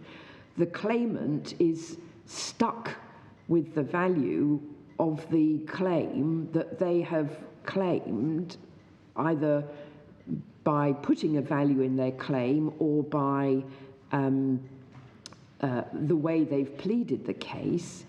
And when one's assessing how much that value is in order to determine how much they should pay to the successful defendant, they're not entitled to say, well, I know I said my leg really, really hurt, but actually in cross-examination it might have been discovered that my leg wasn't too bad. They are sort of stuck with the value of the claim they have put forward. And that was another reason why the Court of Appeals said that the judge was wrong to think that cross-examination or the potential for cross-examination could have any effect on the value. Now, do you accept that that is right if this were a case where one is stipulating value? My lady, yes, to this extent. The Court of Appeal were just astute to the fact that however you have framed your case, and I therefore agree with the way my lady puts it, that you are, as it were, stuck with it. I was also inviting my lady's attention in the passage that I just read, where there is a reference to 67.6, that it is open to the party to make an application for a higher value if they take the view that even accepting the case as it has been framed or the amount that's been pleaded, that would not, as it were, result in a fair and adequate recompense as far as costs are concerned. I hope that assists my lady by way of that raises a slightly odd situation, which is it seems to be envisaged that the judge, pursuant to that provision, can bump up the value in order to get it into a higher band in Appendix B. It can't be right, can it? That you can manipulate the value of the claim to try and achieve the result you want on costs. But, my lords, I don't know if it's about manipulating the value of the claim. If we could look together at 67.6, and if my lords take the view that I have misunderstood what it means, then my lords will say. Which page number is it? Well, my lords, I have just give me 1 second, my lord. 66. That's just been added to the bundle. Bear with me. I think it's 890.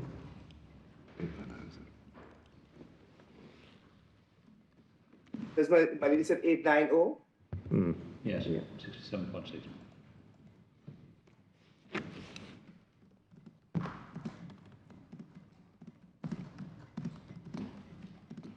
Well, that is where the likely value is known. They can direct that the prescribed cost be calculated on the basis of some higher or lower value. It's not saying that the value is to be altered. It's saying that you can, in the exercise of discretion, go to some other value. Yes, my lord. So that if we read 67.6.1.2, sorry, on 2 in the context of 1 and 2, so a party may apply to determine the value, or where the likely value is known to direct that the prescribed cost be calculated, the court may make an order under 1B if it's satisfied that the cost is calculated and likely to be excessive or substantially inadequate, taking into account the circumstances of the particular case. So, my lords, so our principal position, where we take our stand in support of the Court of Appeal, we say respectfully that the process of stipulating the value has not been undertaken. The first instance judge declined to do it. The Court of Appeal said, we looked at the reason that the first instance judge gave and determined that that was not a good reason, that's not in dispute, and therefore the right thing to happen, we say with respect in this case, is for that process to take place. Now, my little friend has said, well, the value has been determined or arrived at. And my lords, I think, accept that what is set out in the written submissions that we put before the judge below are simply our contentions. And it is open, and it's open to the judge, with or without contradictory contentions, to form a view by her examination of A, the pleadings, B, the witness statements, and C, the considerable body of jurisprudence around the quantum of damages in libel claims. So that it's a we say with respect, an uncomplicated and bread and butter exercise for the first instance judge to undertake. And I put it like that because, as my lords must gather, my respectful submission is, as far as this board is concerned, twofold. That the board does not have a basis, or we say that the appellants haven't advanced a sufficient basis, and I'll develop this in a moment, for there to be a departure or for a fresh exercise of its discretion, and that in any event, among the factors that the board would have regard to is the absence of the determination or stipulation of a value, either by the first instance judge or indeed by the Court of Appeal. So that in the absence of that adjudication, we say it would be wrong with respect for the board to succumb to the invitation to exercise its discretion afresh and go, as it were, to the regime of assessed cost when all of the arguments about proportionality and reasonableness are themselves speculative because they are being advanced or they're taking place in the context of an unknown stipulation.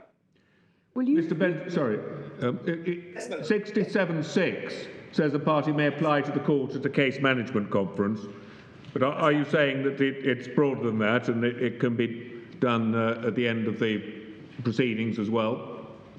Yes, my lord, and we say that Justice Kokoram, I think, supports that decision, so that when you are coming to ascertain what is to happen in relation to cost, there are three questions. First of all, incidence and apportionment. I lost on that, I don't pursue it. Secondly is what is the basis for the quantification. There are four bases. The prescribed cost is the usual basis. When my lords look at what Lord Greenslade says, Judge Richard Greenslade said, and what is adopted by Chief Justice, that's the usual basis. If there has been a budgeted cost application, and it's not in every case that the budgeted cost application will be permitted, that's precisely what Rampasad was about. In Rampasad, the first instance judge had said that, so not Rampasad, Kumar Mahavir, I apologize. That's precisely what the Kumar Mahavir case was about. In that case, the first instance judge had declined. The Court of Appeal sent it back to the first instance judge for him to carry out that exercise. And you will see that at the end of the judgment. And we say that's the sort of outcome that should happen here. And so once the basis for quantification is determined, then of course the amount of cost will be arrived at. And of course, this being in essence an interlocutory appeal about cost, we are not there yet. But we say with respect, that's where my lords should end up. But in your submissions on costs, you said, yes, well, the value of this claim was only about $40,000 because there was no there was no allegation made by Mr. Elias of dishonesty, although in your statement of case you absolutely do say that he was alleging that that Mr. Bertrand, Dr. Bertrand was dishonest. But if it were for the judge to stipulate the value, do you accept that she would have to look at the value of awards in defamation cases on the basis that one assumes that you would have got damage, or the value of the claim is what it would be if dishonesty on the part of Dr. Bertrand was being alleged wrongly? Yes, my lady. In other words, I accept that the judge takes, as it were, the pleaded case at face value and takes the witness statements at face value, if I could put it like that.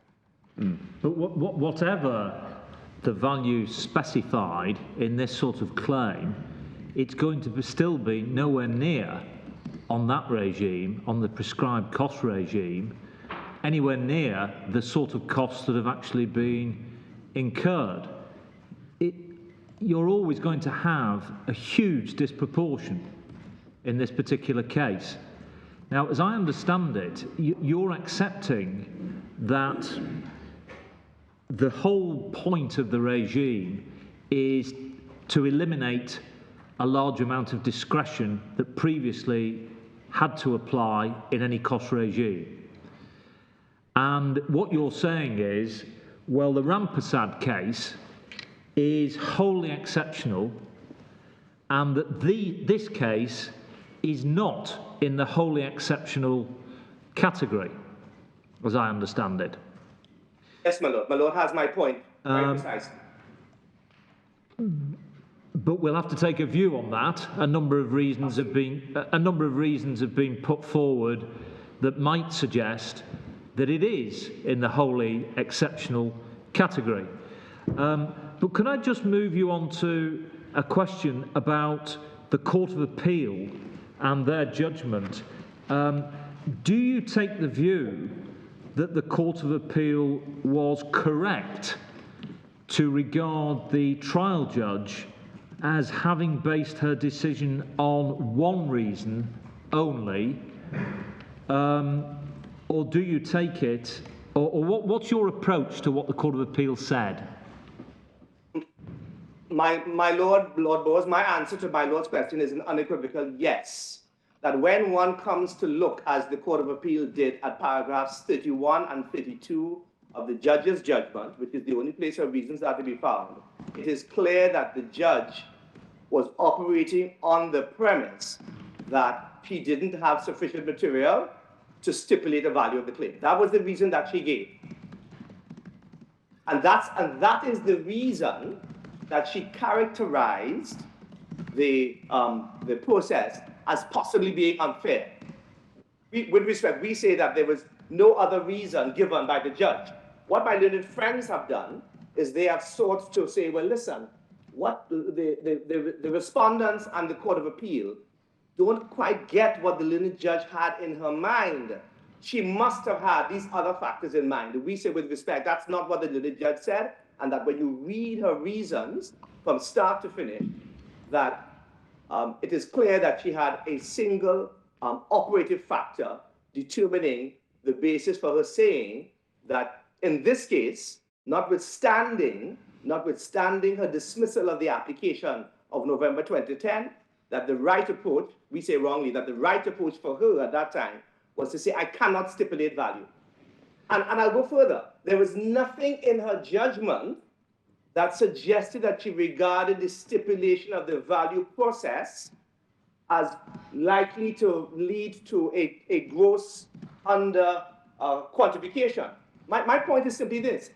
The learned judge who sat with this case for the entire period of time, from 2010 or 2009, it doesn't matter which, until 2015, did not express that view.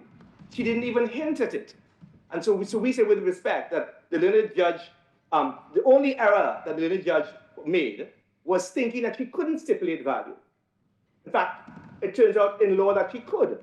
That's it. And that was the basis for her error. So you wouldn't accept that it was, if you like, an implication of her reasoning when she talks about fairness, that she must have had in mind the huge disparity between the prescribed cost regime and the actual costs. You say that was no part of her thinking. Yes, my lord, and I say that simply because of this reason, that she not having engaged in the exercise and therefore not having applied her own mind. It's one thing for me to say something.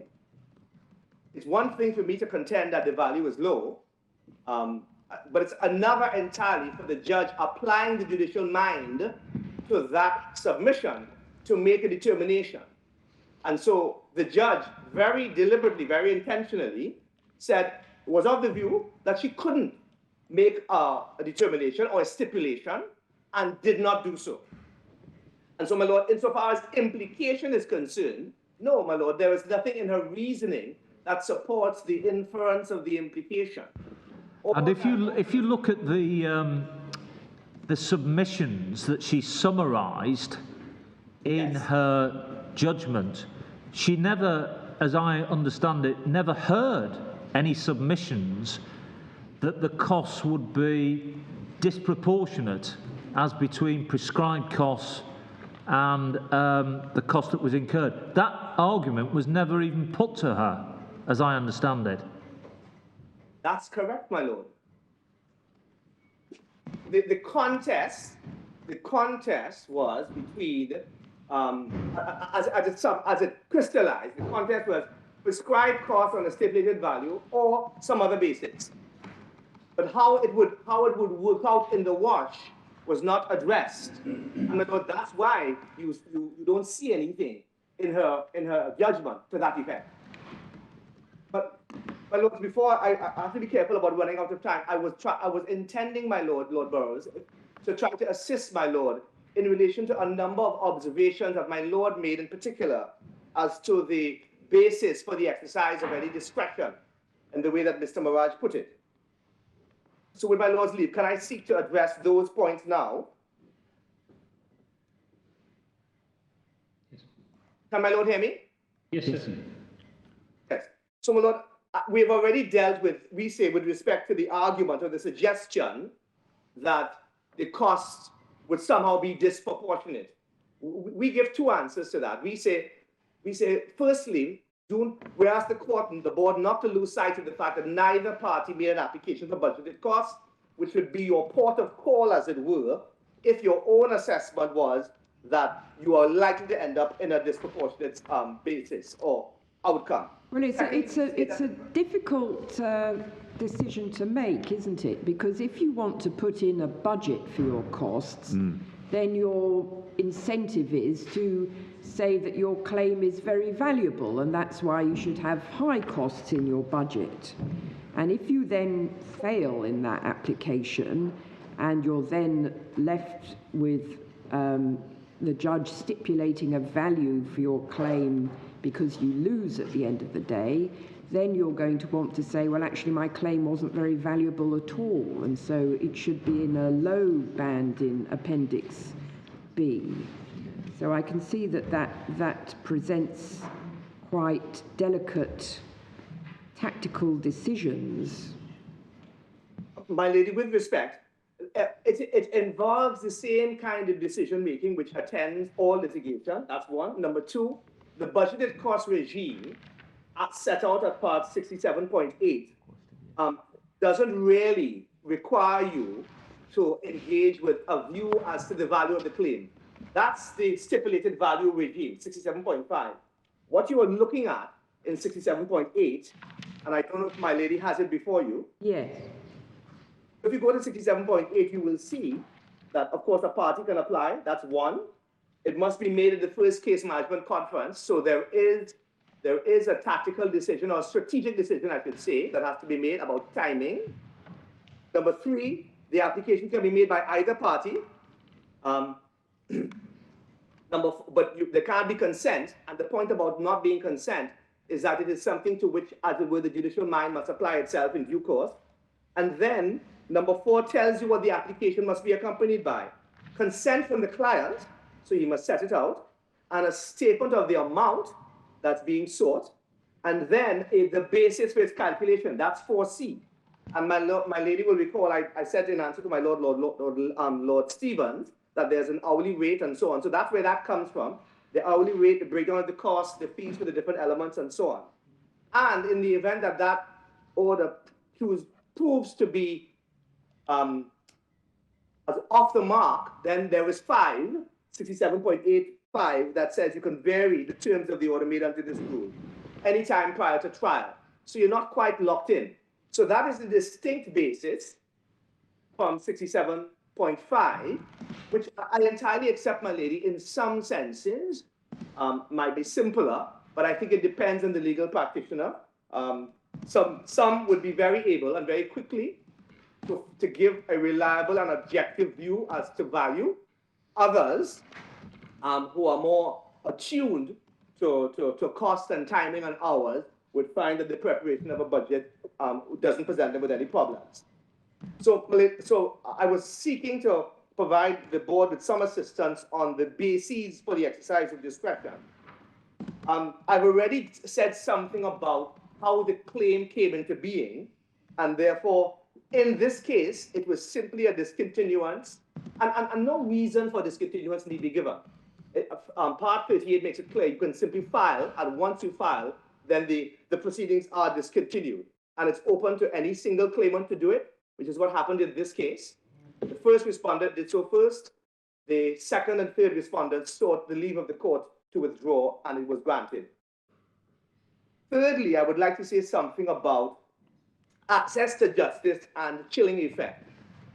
I would like, with respect, to connect this submission to the dicta that I invited the board to at paragraph 27 of Kumar Mahabir, because it's very important to, even notwithstanding there's a specific context of defamation, the whole idea of the prescribed cost regime and the cost regime in general, it's not just prescribed costs, but each of the bases, each of the 4 bases are about predictability.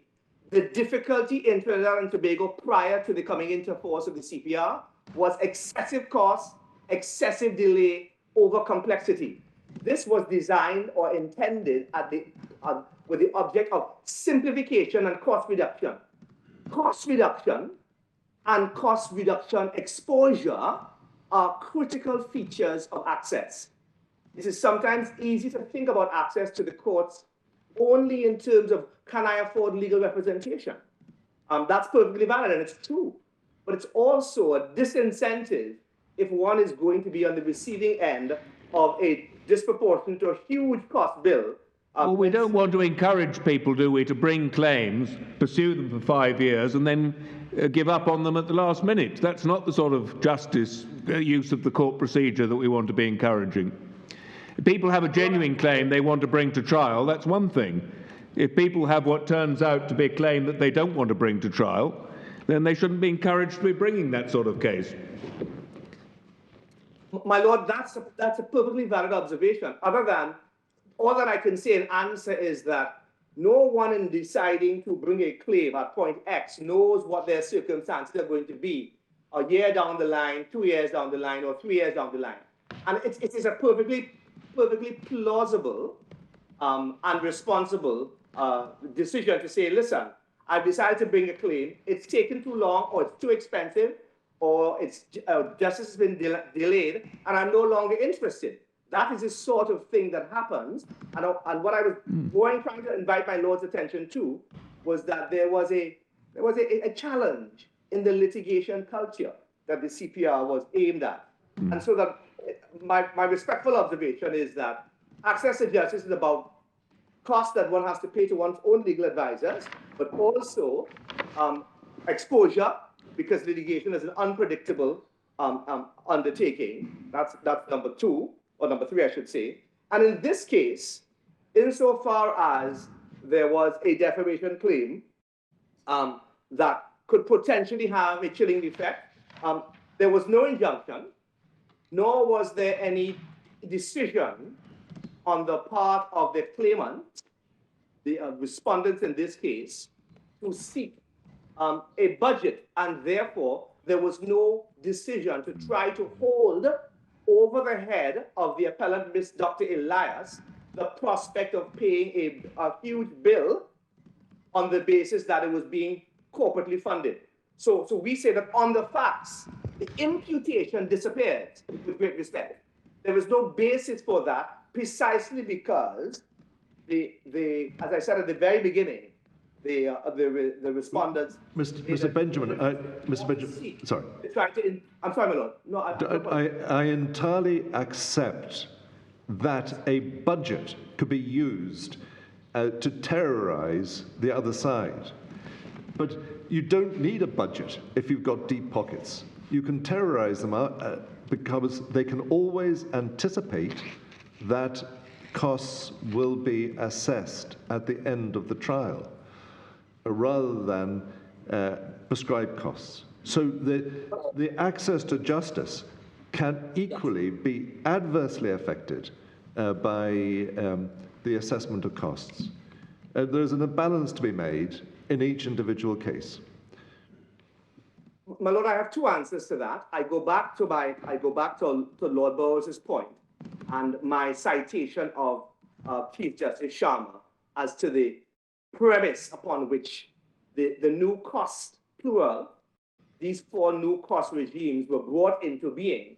They were intended, my lord, to drain out of the litigation system any notion of terror.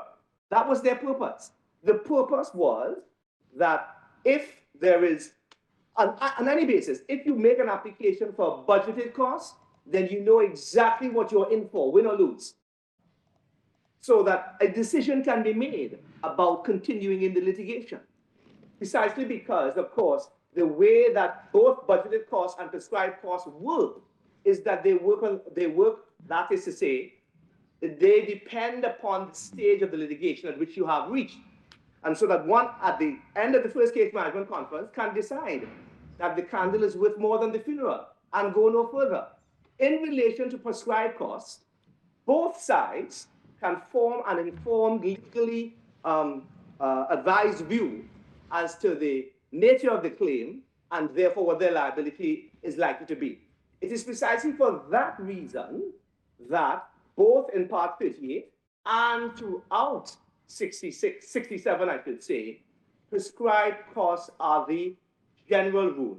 And the intention is that they apply to the majority of litigation that is taking place in the courts. So I say, my lord, with respect, that while I accept the force of my Lord Stevens' observation, we say, with the greatest of respect, that that's precisely to meet those kinds of concerns that the regime was designed and conceptualized in the first place.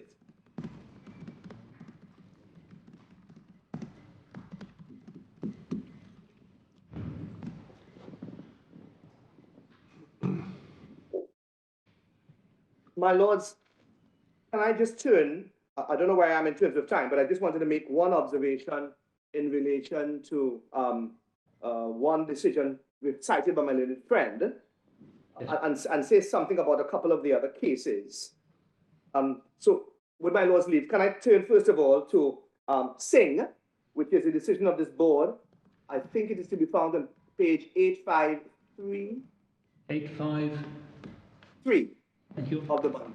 This is Sakal, is it? Singh, apparently. Right. Singh, my lord. So this is Singh against the Public Service Commission. Yes. And just make two small points. Although my learned friend invited attention to paragraph 39 and 44, and I'll have a sentence to say about that in a minute. Can I simply invite attention to paragraph 1, so that my lord has a context? So the appeal was concerned, this is on page 855 of the electronic bundle. The appeal was concerned with the court's discretion as to cost when application is made for leave to apply for judicial review. But where there are no such proceedings are thereafter instituted.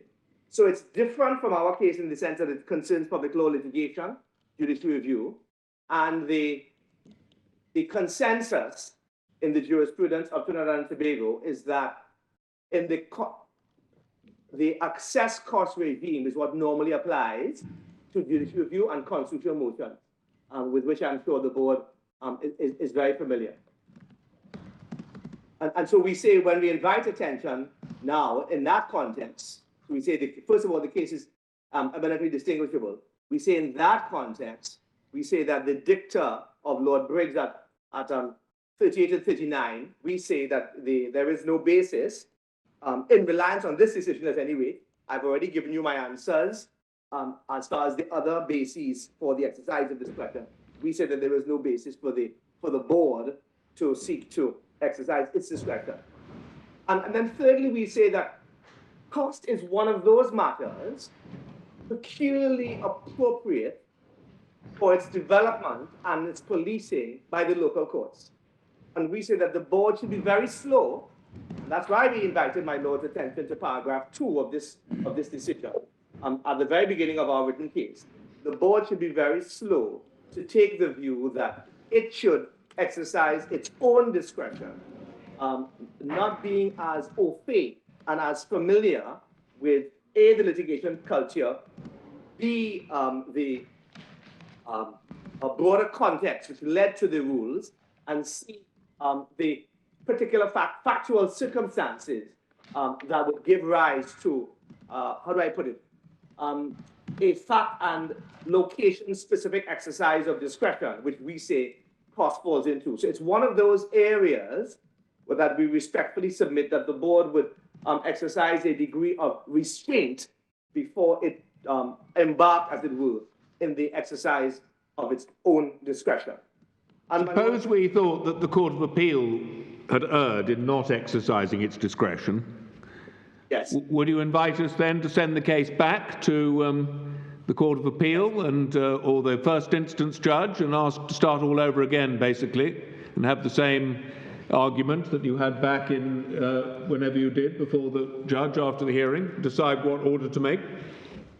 But my lords, it would seem to me at any rate that if my lords were against me and you had determined that the Court of Appeal had made an error, then what my lords would do is A, of course, identify the error, but B, give such guidance as you thought was properly appropriate without, as it were, if I could put it this way, taking over the exercise of the discretion, which ultimately in this case is to be determined by a first instance judge. So my lord, with great respect, whatever this board decides, whatever you do, that's not the end of this case. There is another chapter that is waiting to be written. Because, as I said to you at the very beginning, this is an interlocutory appeal in relation to costs. There is absolutely nothing final about it. So that whether my lord says, in agreement with my learned friend, that this is a case suitable for assessed cost, then the basis for that assessment still has to be identified. If my lord is with me and says, as I invite my lords to accept, that there ought to be a stipulation of value in order for that a proper decision, or let me put it differently, a fully informed decision to be made, there is still that further chapter to be written. Right, so it needs to go back in any event, either for an assessment, if we uphold or we reinstate the trial judge's decision, albeit for different reasons, or it's got to go back for the stipulation of value, or I thought you were saying that if we decide that the Court of Appeal erred, it needs to go back to the trial judge to decide again whether this is a prescribed costs or an assessed costs basis. Is that what you're saying? No, my lady, sorry. Oh. In relation to that last observation, depending on how, if my lady and the rest of the board accept my submission that this is one of those cases where there has been an error on the part of the Court of Appeal, what I would respectfully be submitting is that what the court should probably then do, A, identify the error, B, give such guidance as the board felt appropriate as to how that determination should be made, and then it should be left to the local court, the Court of Appeal. Absolutely, my lady. To exercise the discretion as between assessed cost and prescribed cost? Yes, to exercise, Yes. So yes, to carry the actual exercise of the discretion. Yes.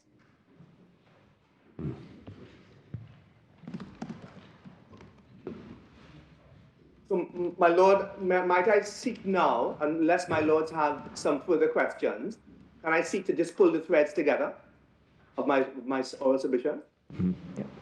Yeah, if you need to, yes. Well, my lord, you can tell me. So, my lord, so we say that the following is critical. In this interlocutory appeal about cost, it is crucial for the board to recognize that neither side made an application for budgeted cost. I think we understand that by now, Mr. Benjamin. Yes, my lord, sorry, it was the next half of the sentence that was important. And therefore, there is a certain element of, as it were, ex post facto rationalization as to whether or not the prescribed cost regime was applicable throughout these proceedings. We say, with the greatest respect, that even when they made their application of November 2010, on any measure as to time, it wasn't argued until the early part of 2012, and that what they did in that application, yes, it is true, made an application for assessed cost, but also in the alternative, recognizing that they would have to persuade the judge that there was something exceptional about the case. They also made the alternative application for the stipulation of value by way of prescribed cost. And so we say that with respect, that for the entire time that the case was on foot until it was discontinued, that the parties operated on the basis that it was more likely than not that prescribed cost would be the applicable regime as opposed to assessed cost. That doesn't exclude, with respect to possibility of an assessed cost order, but as my lords and my lady already have my submissions about the unlikelihood of that being the case. And then thirdly, we rely upon what is said by the Court of Appeal in the Kumar Mahavir case. I drew my lords and my ladies' attention to paragraphs 27 to 31, where the philosophy and the basis, the philosophy identified and articulated by former Chief Justice Sharma, and the report that is excerpted, which is the report of Richard Greenslade, former District Judge of England and Wales, who designed our cost regime. The philosophy and its basis are clearly set out, and those objectives very much focus on access to justice, cost curtailment, and simplification, and finally, predictability. And so, my lord and my lady, we say with the greatest respect that in this case, the board is invited to dismiss the appeal, and can I, in anticipation of what he might say, adopt in advance both my learned friend Mr. Mutu's oral as well as his written submissions as set out in his written case. Unless my lords and my lady have further questions for me, that is as far as I think I can take matters with you. Thank you. Further? Thank you, Mr. Benjamin. We're grateful. Mr. Maharaj. Mutu. I think we've got Mr. Mutu still.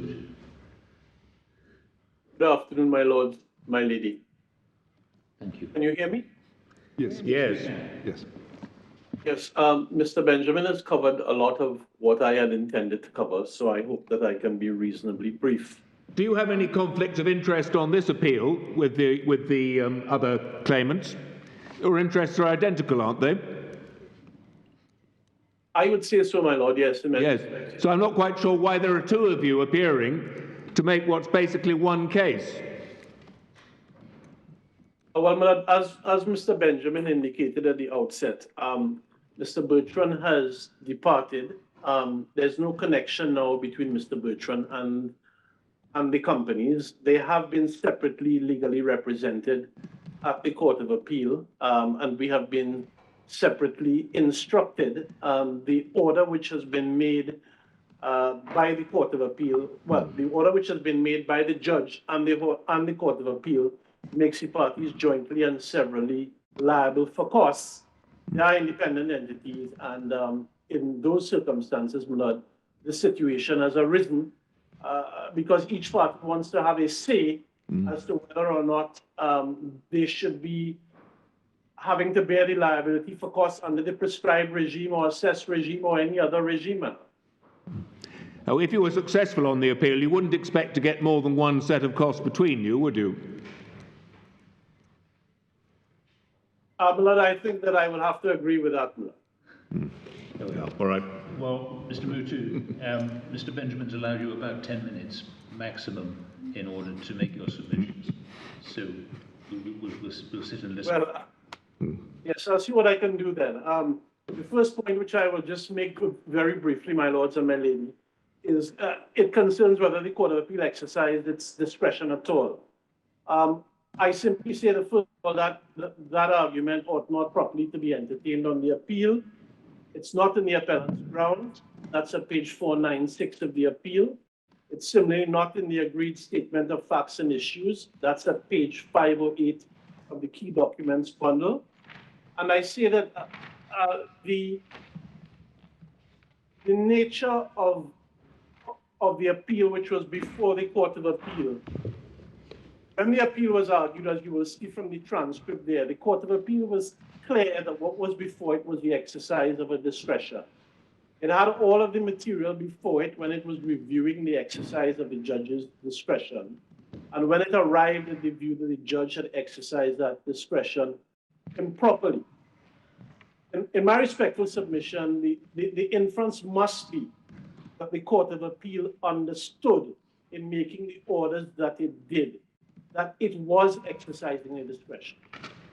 And context is important, my lords. It really was a cost appeal. It was a relatively small issue which was being canvassed on the appeal. And if one approaches the matter in that way, in my respectful submission, one can understand why the Court of Appeal didn't get into any elaborate reasoning as to why it exercised its discretion in the way that it did. As you can see from the case of Phyllis Rampasad and Deo Ramlal, which is in the bundle at pages 848 to 843. I won't take the board to it now because of I probably have about 6 or 7 minutes left.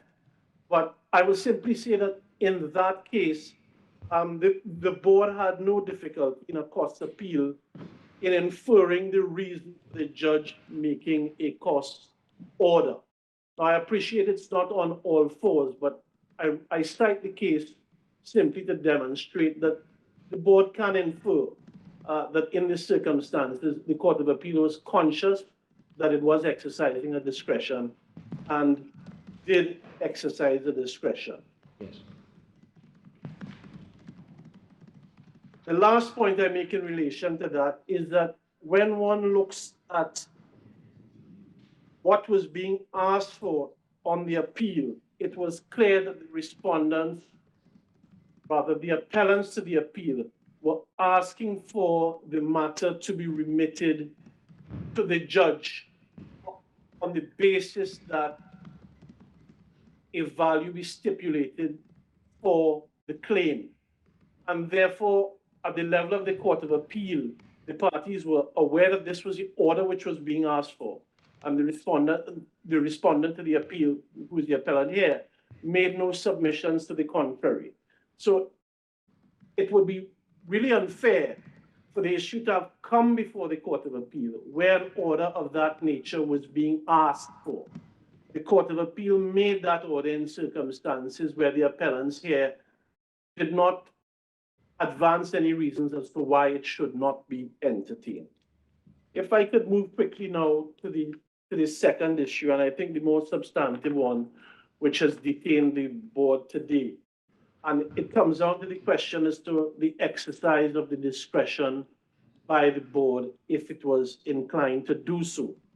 The first point I wish to make is that I wish to emphasize what Mr. Benjamin said about the predictability as to costs from an early stage.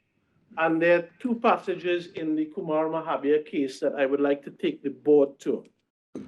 It is at the first passage is at page 674 of the electronic bundle, and it is paragraph 35 of that judgment.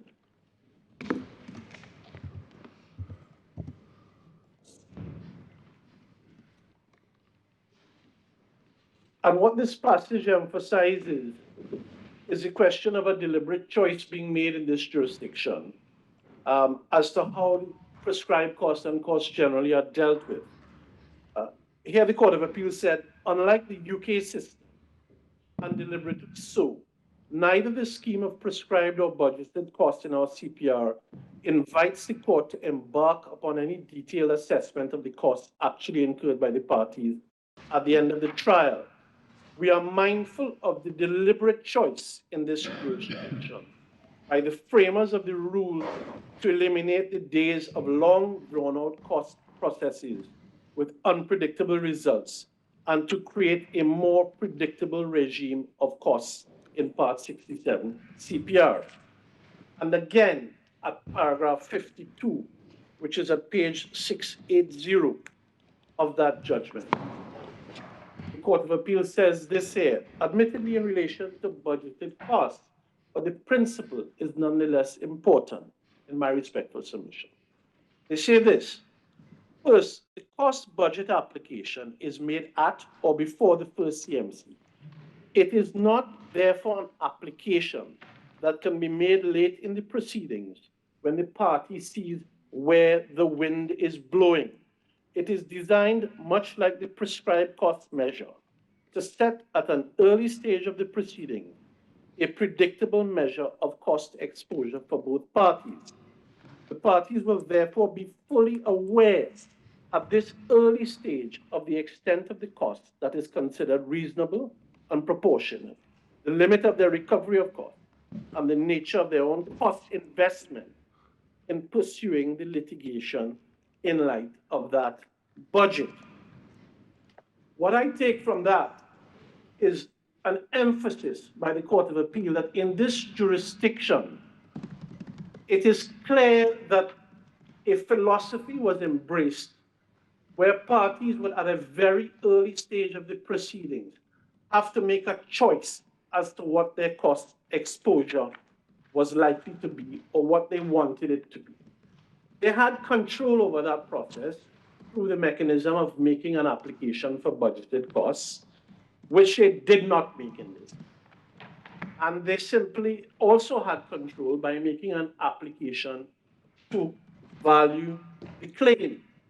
Now, I think it is important when we look at the question as to how the discretion should be exercised. Can you help us with why your clients didn't make any application of either kind? Because they were obviously incurring far more costs than the prescribed cost regime by instructing leading counsel and junior counsel. Why did your clients not make an application for budgeted costs or a value to be set? I can't say, my lord. I wasn't involved in the matter of this at that stage. But what I can say is that insofar as claims in this jurisdiction are concerned, it is not uncommon for parties, even in complex claims, not to make an application for budget. And the reason for that? I think, my lord, in some cases, it may simply be a question of risk assessment. Sometimes a party may think the unpredictability of litigation is such that I will be relegated if I lose to the cost exposure on prescribed costs, and they are quite content to take that approach. But equally, my lord, it's not something that can be forced upon a defendant. So even if a claimant in a claim makes a choice of not applying, it is open to the defendant to say, I think I have a good case. I won't recover appropriately on the basis of prescribed costs. So I am making my application for budgeted costs, or I'm making an application to have the value of my claim determined at a higher or lower level. I think that there's an important point to be made in this case, and it is that if one turns to page 120 of the electronic bundle, what you will see there is the application which the appellant here made. And of particular note is the fact that at paragraph 2 at the top of that page, the alternative basis of the application was that the court stipulates the value of the claim pursuant to 67.52B2. Now that is precisely what the Court of Appeal has ordered here. So what we see is that at a very early stage, or relatively early stage of these proceedings, I should say, the appellant decided that the basis upon which they now complain about cost was a basis that they would be content to rest their cost liability on. And a significant feature of this case in relation to their application is that when one is taken through all the submissions made before the first instance judge, what you will see is that nowhere does the appellant attempt to ascribe a value to the claim. At no point does the appellant seek to say this is a low value defamation claim.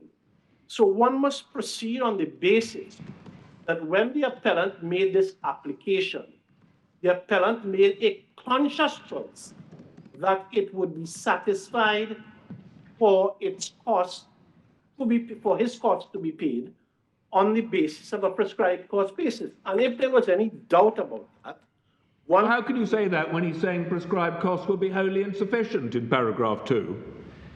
You can't construe that as saying he's happy with prescribed costs. He's saying the direct opposite. My Lord, when one looks at the application, he's making it on an alternative basis. Sorry? And the reason why he's asking for a value to be fixed, my Lord, at that point in time, in my respectful submission, is that he knows very early what the value of the claim is going to be. The court is going to ascertain that for him. Fine. Because at the time that he makes the application, he really is guessing as to outcomes. But he wants certainty, which is one of the hallmarks of the regime as well. And even if one were to say that there may be some measure of inconsistency, it doesn't get away from the point that this is precisely what he asked for with his eyes wide open, my Lord. And the claimant, the appellant actually signed. You're going to have to draw your submissions to a close now. 123. Mr. Mutu, Yes, you have to draw your submissions to a close now, please. I will, my Lord. May I just have one moment? Yes, of course.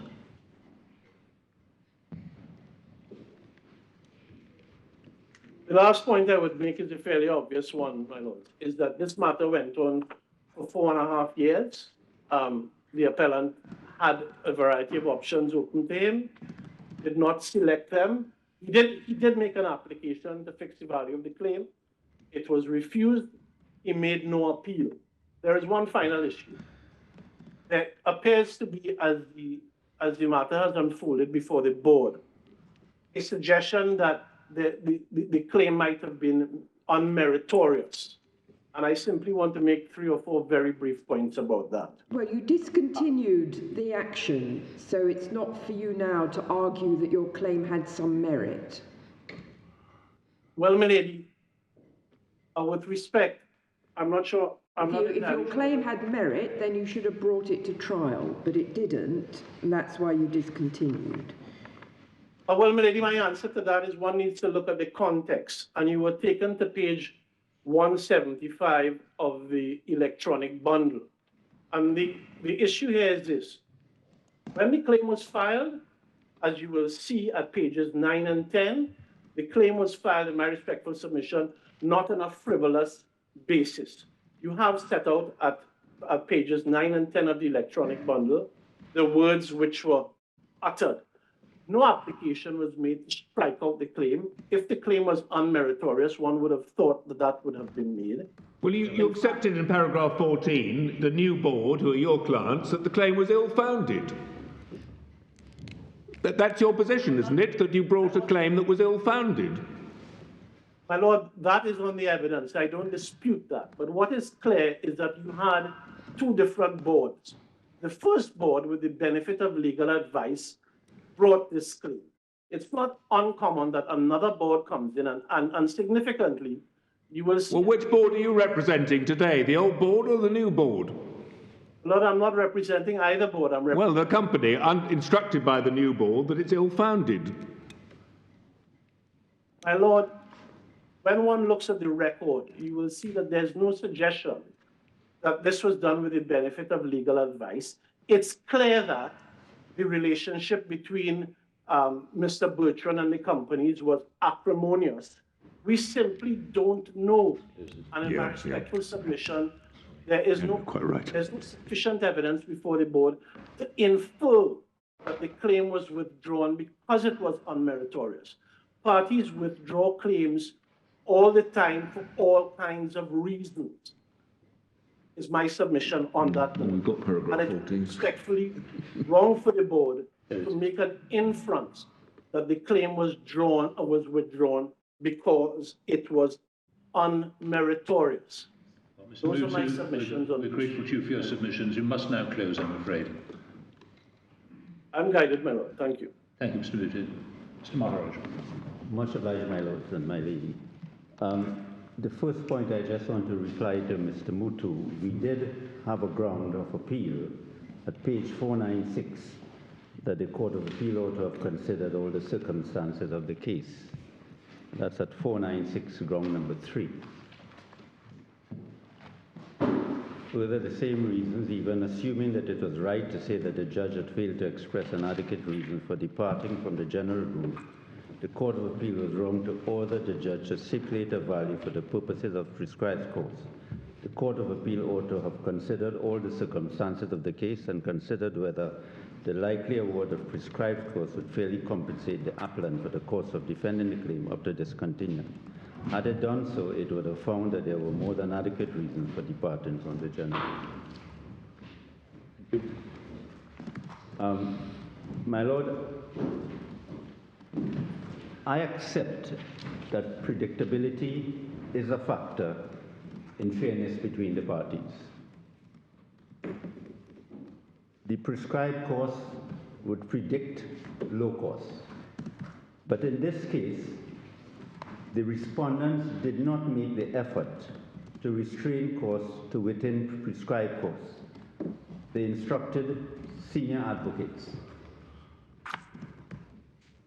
The respondents' predictability in this case means the parties should be prepared to expend the full costs on this case with senior counsel, while recovering only a small proportion of actual costs.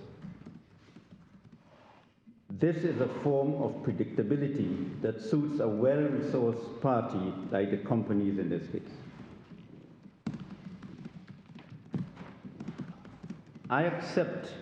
We accept also, my Lord, that the CPR regime was intended to shift costs lower. Fixed and prescribed costs have had some effect in doing so.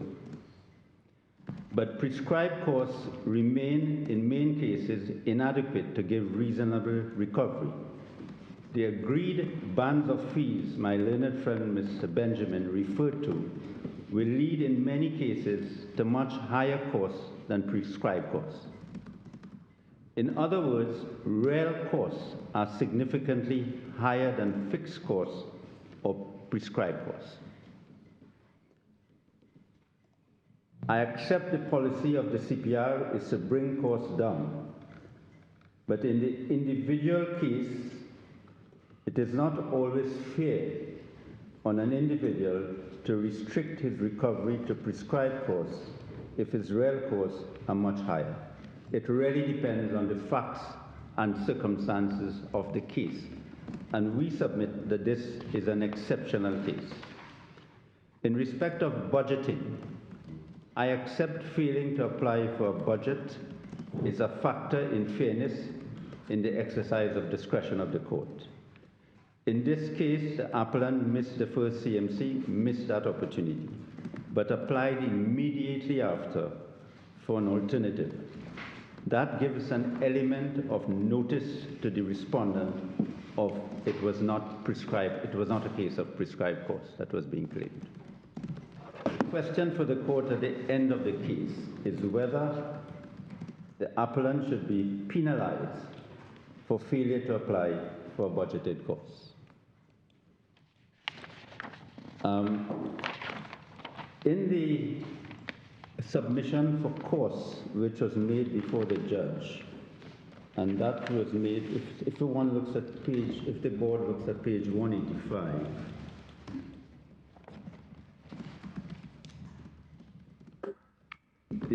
the appellant made it clear the reason for not pursuing the application, well, not asking the court for a likely value of the claim.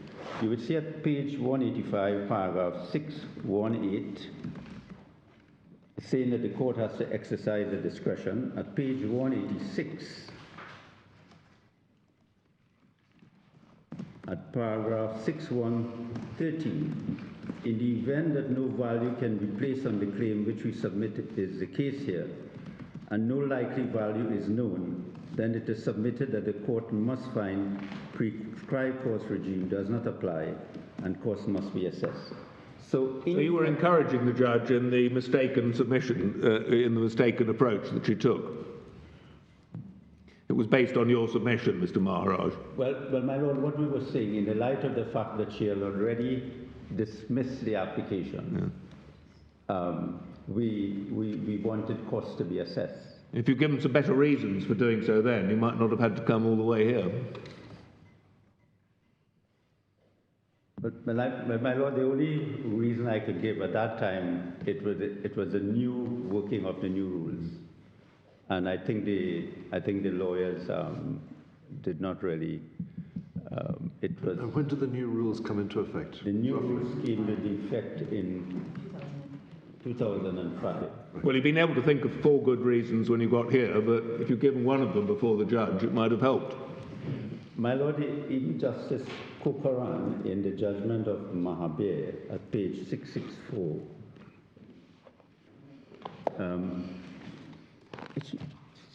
at paragraph 18, said from the party submissions it was also apparent that there is no uniform approach in the lower courts to determine when cost budgets should be ordered. So it was being recognized by the courts that it was a situation where the lawyers were now looking at. How many cost budgets are made, roughly? Or, I mean, if you don't know, please don't say. In what proportion of cases do you mean? In what proportion of cases? My lord, as Mr. Mutu said, I don't know, but it's very rare. Okay. It's very rare. And I think that is why this case is very important. It's important in the sense that guidance can be given, but it involves access to justice. It's a bigger issue than the individuals. Because if you have a system in which, because at the end of the day, whether there is no application for budget costs or otherwise, at the end of the day, in assessing the costs, the court has, on one hand, if I award prescribed costs, as in this case, the prescribed cost would be a figure between $15,000 to $27,000. Should I award prescribed costs on a matter like this, having regard to the facts and circumstances? And on the other hand, for the real work which was done in the case, should I award assessed costs instead of just putting a cost based on the value of the claim? And I don't think I could assist the board any further, but I think I should answer the submission made that the Court of Appeal definitely made a decision based on the judge, that the judge gave one reason. And I think Mr. Benjamin was trying to convince the board that the Court of Appeal dealt with the matter as if there were 2 reasons, or holistically. So my lords and my ladies, unless I could assist the board any further, I respectfully submit that have regard to the exceptional facts and circumstances of the case and the submissions I've made, that the board should restore the judgment of the learned judge, allow the appeal and restore the judgment of the learned judge. Cost to be assessed. Much obliged. Thank you, Mr. Maharaj. We're very grateful to you and to Mr. Benjamin and to Mr. Mutu for your submissions this afternoon. We're also grateful to those you've been leading. I can only apologise for the technical problems that we've encountered, but we managed to overcome them in the end. We're grateful to those who instructed you for the preparation of the case. The board will take time to consider its judgment and will deliver its decision in due course. Thank you all very much.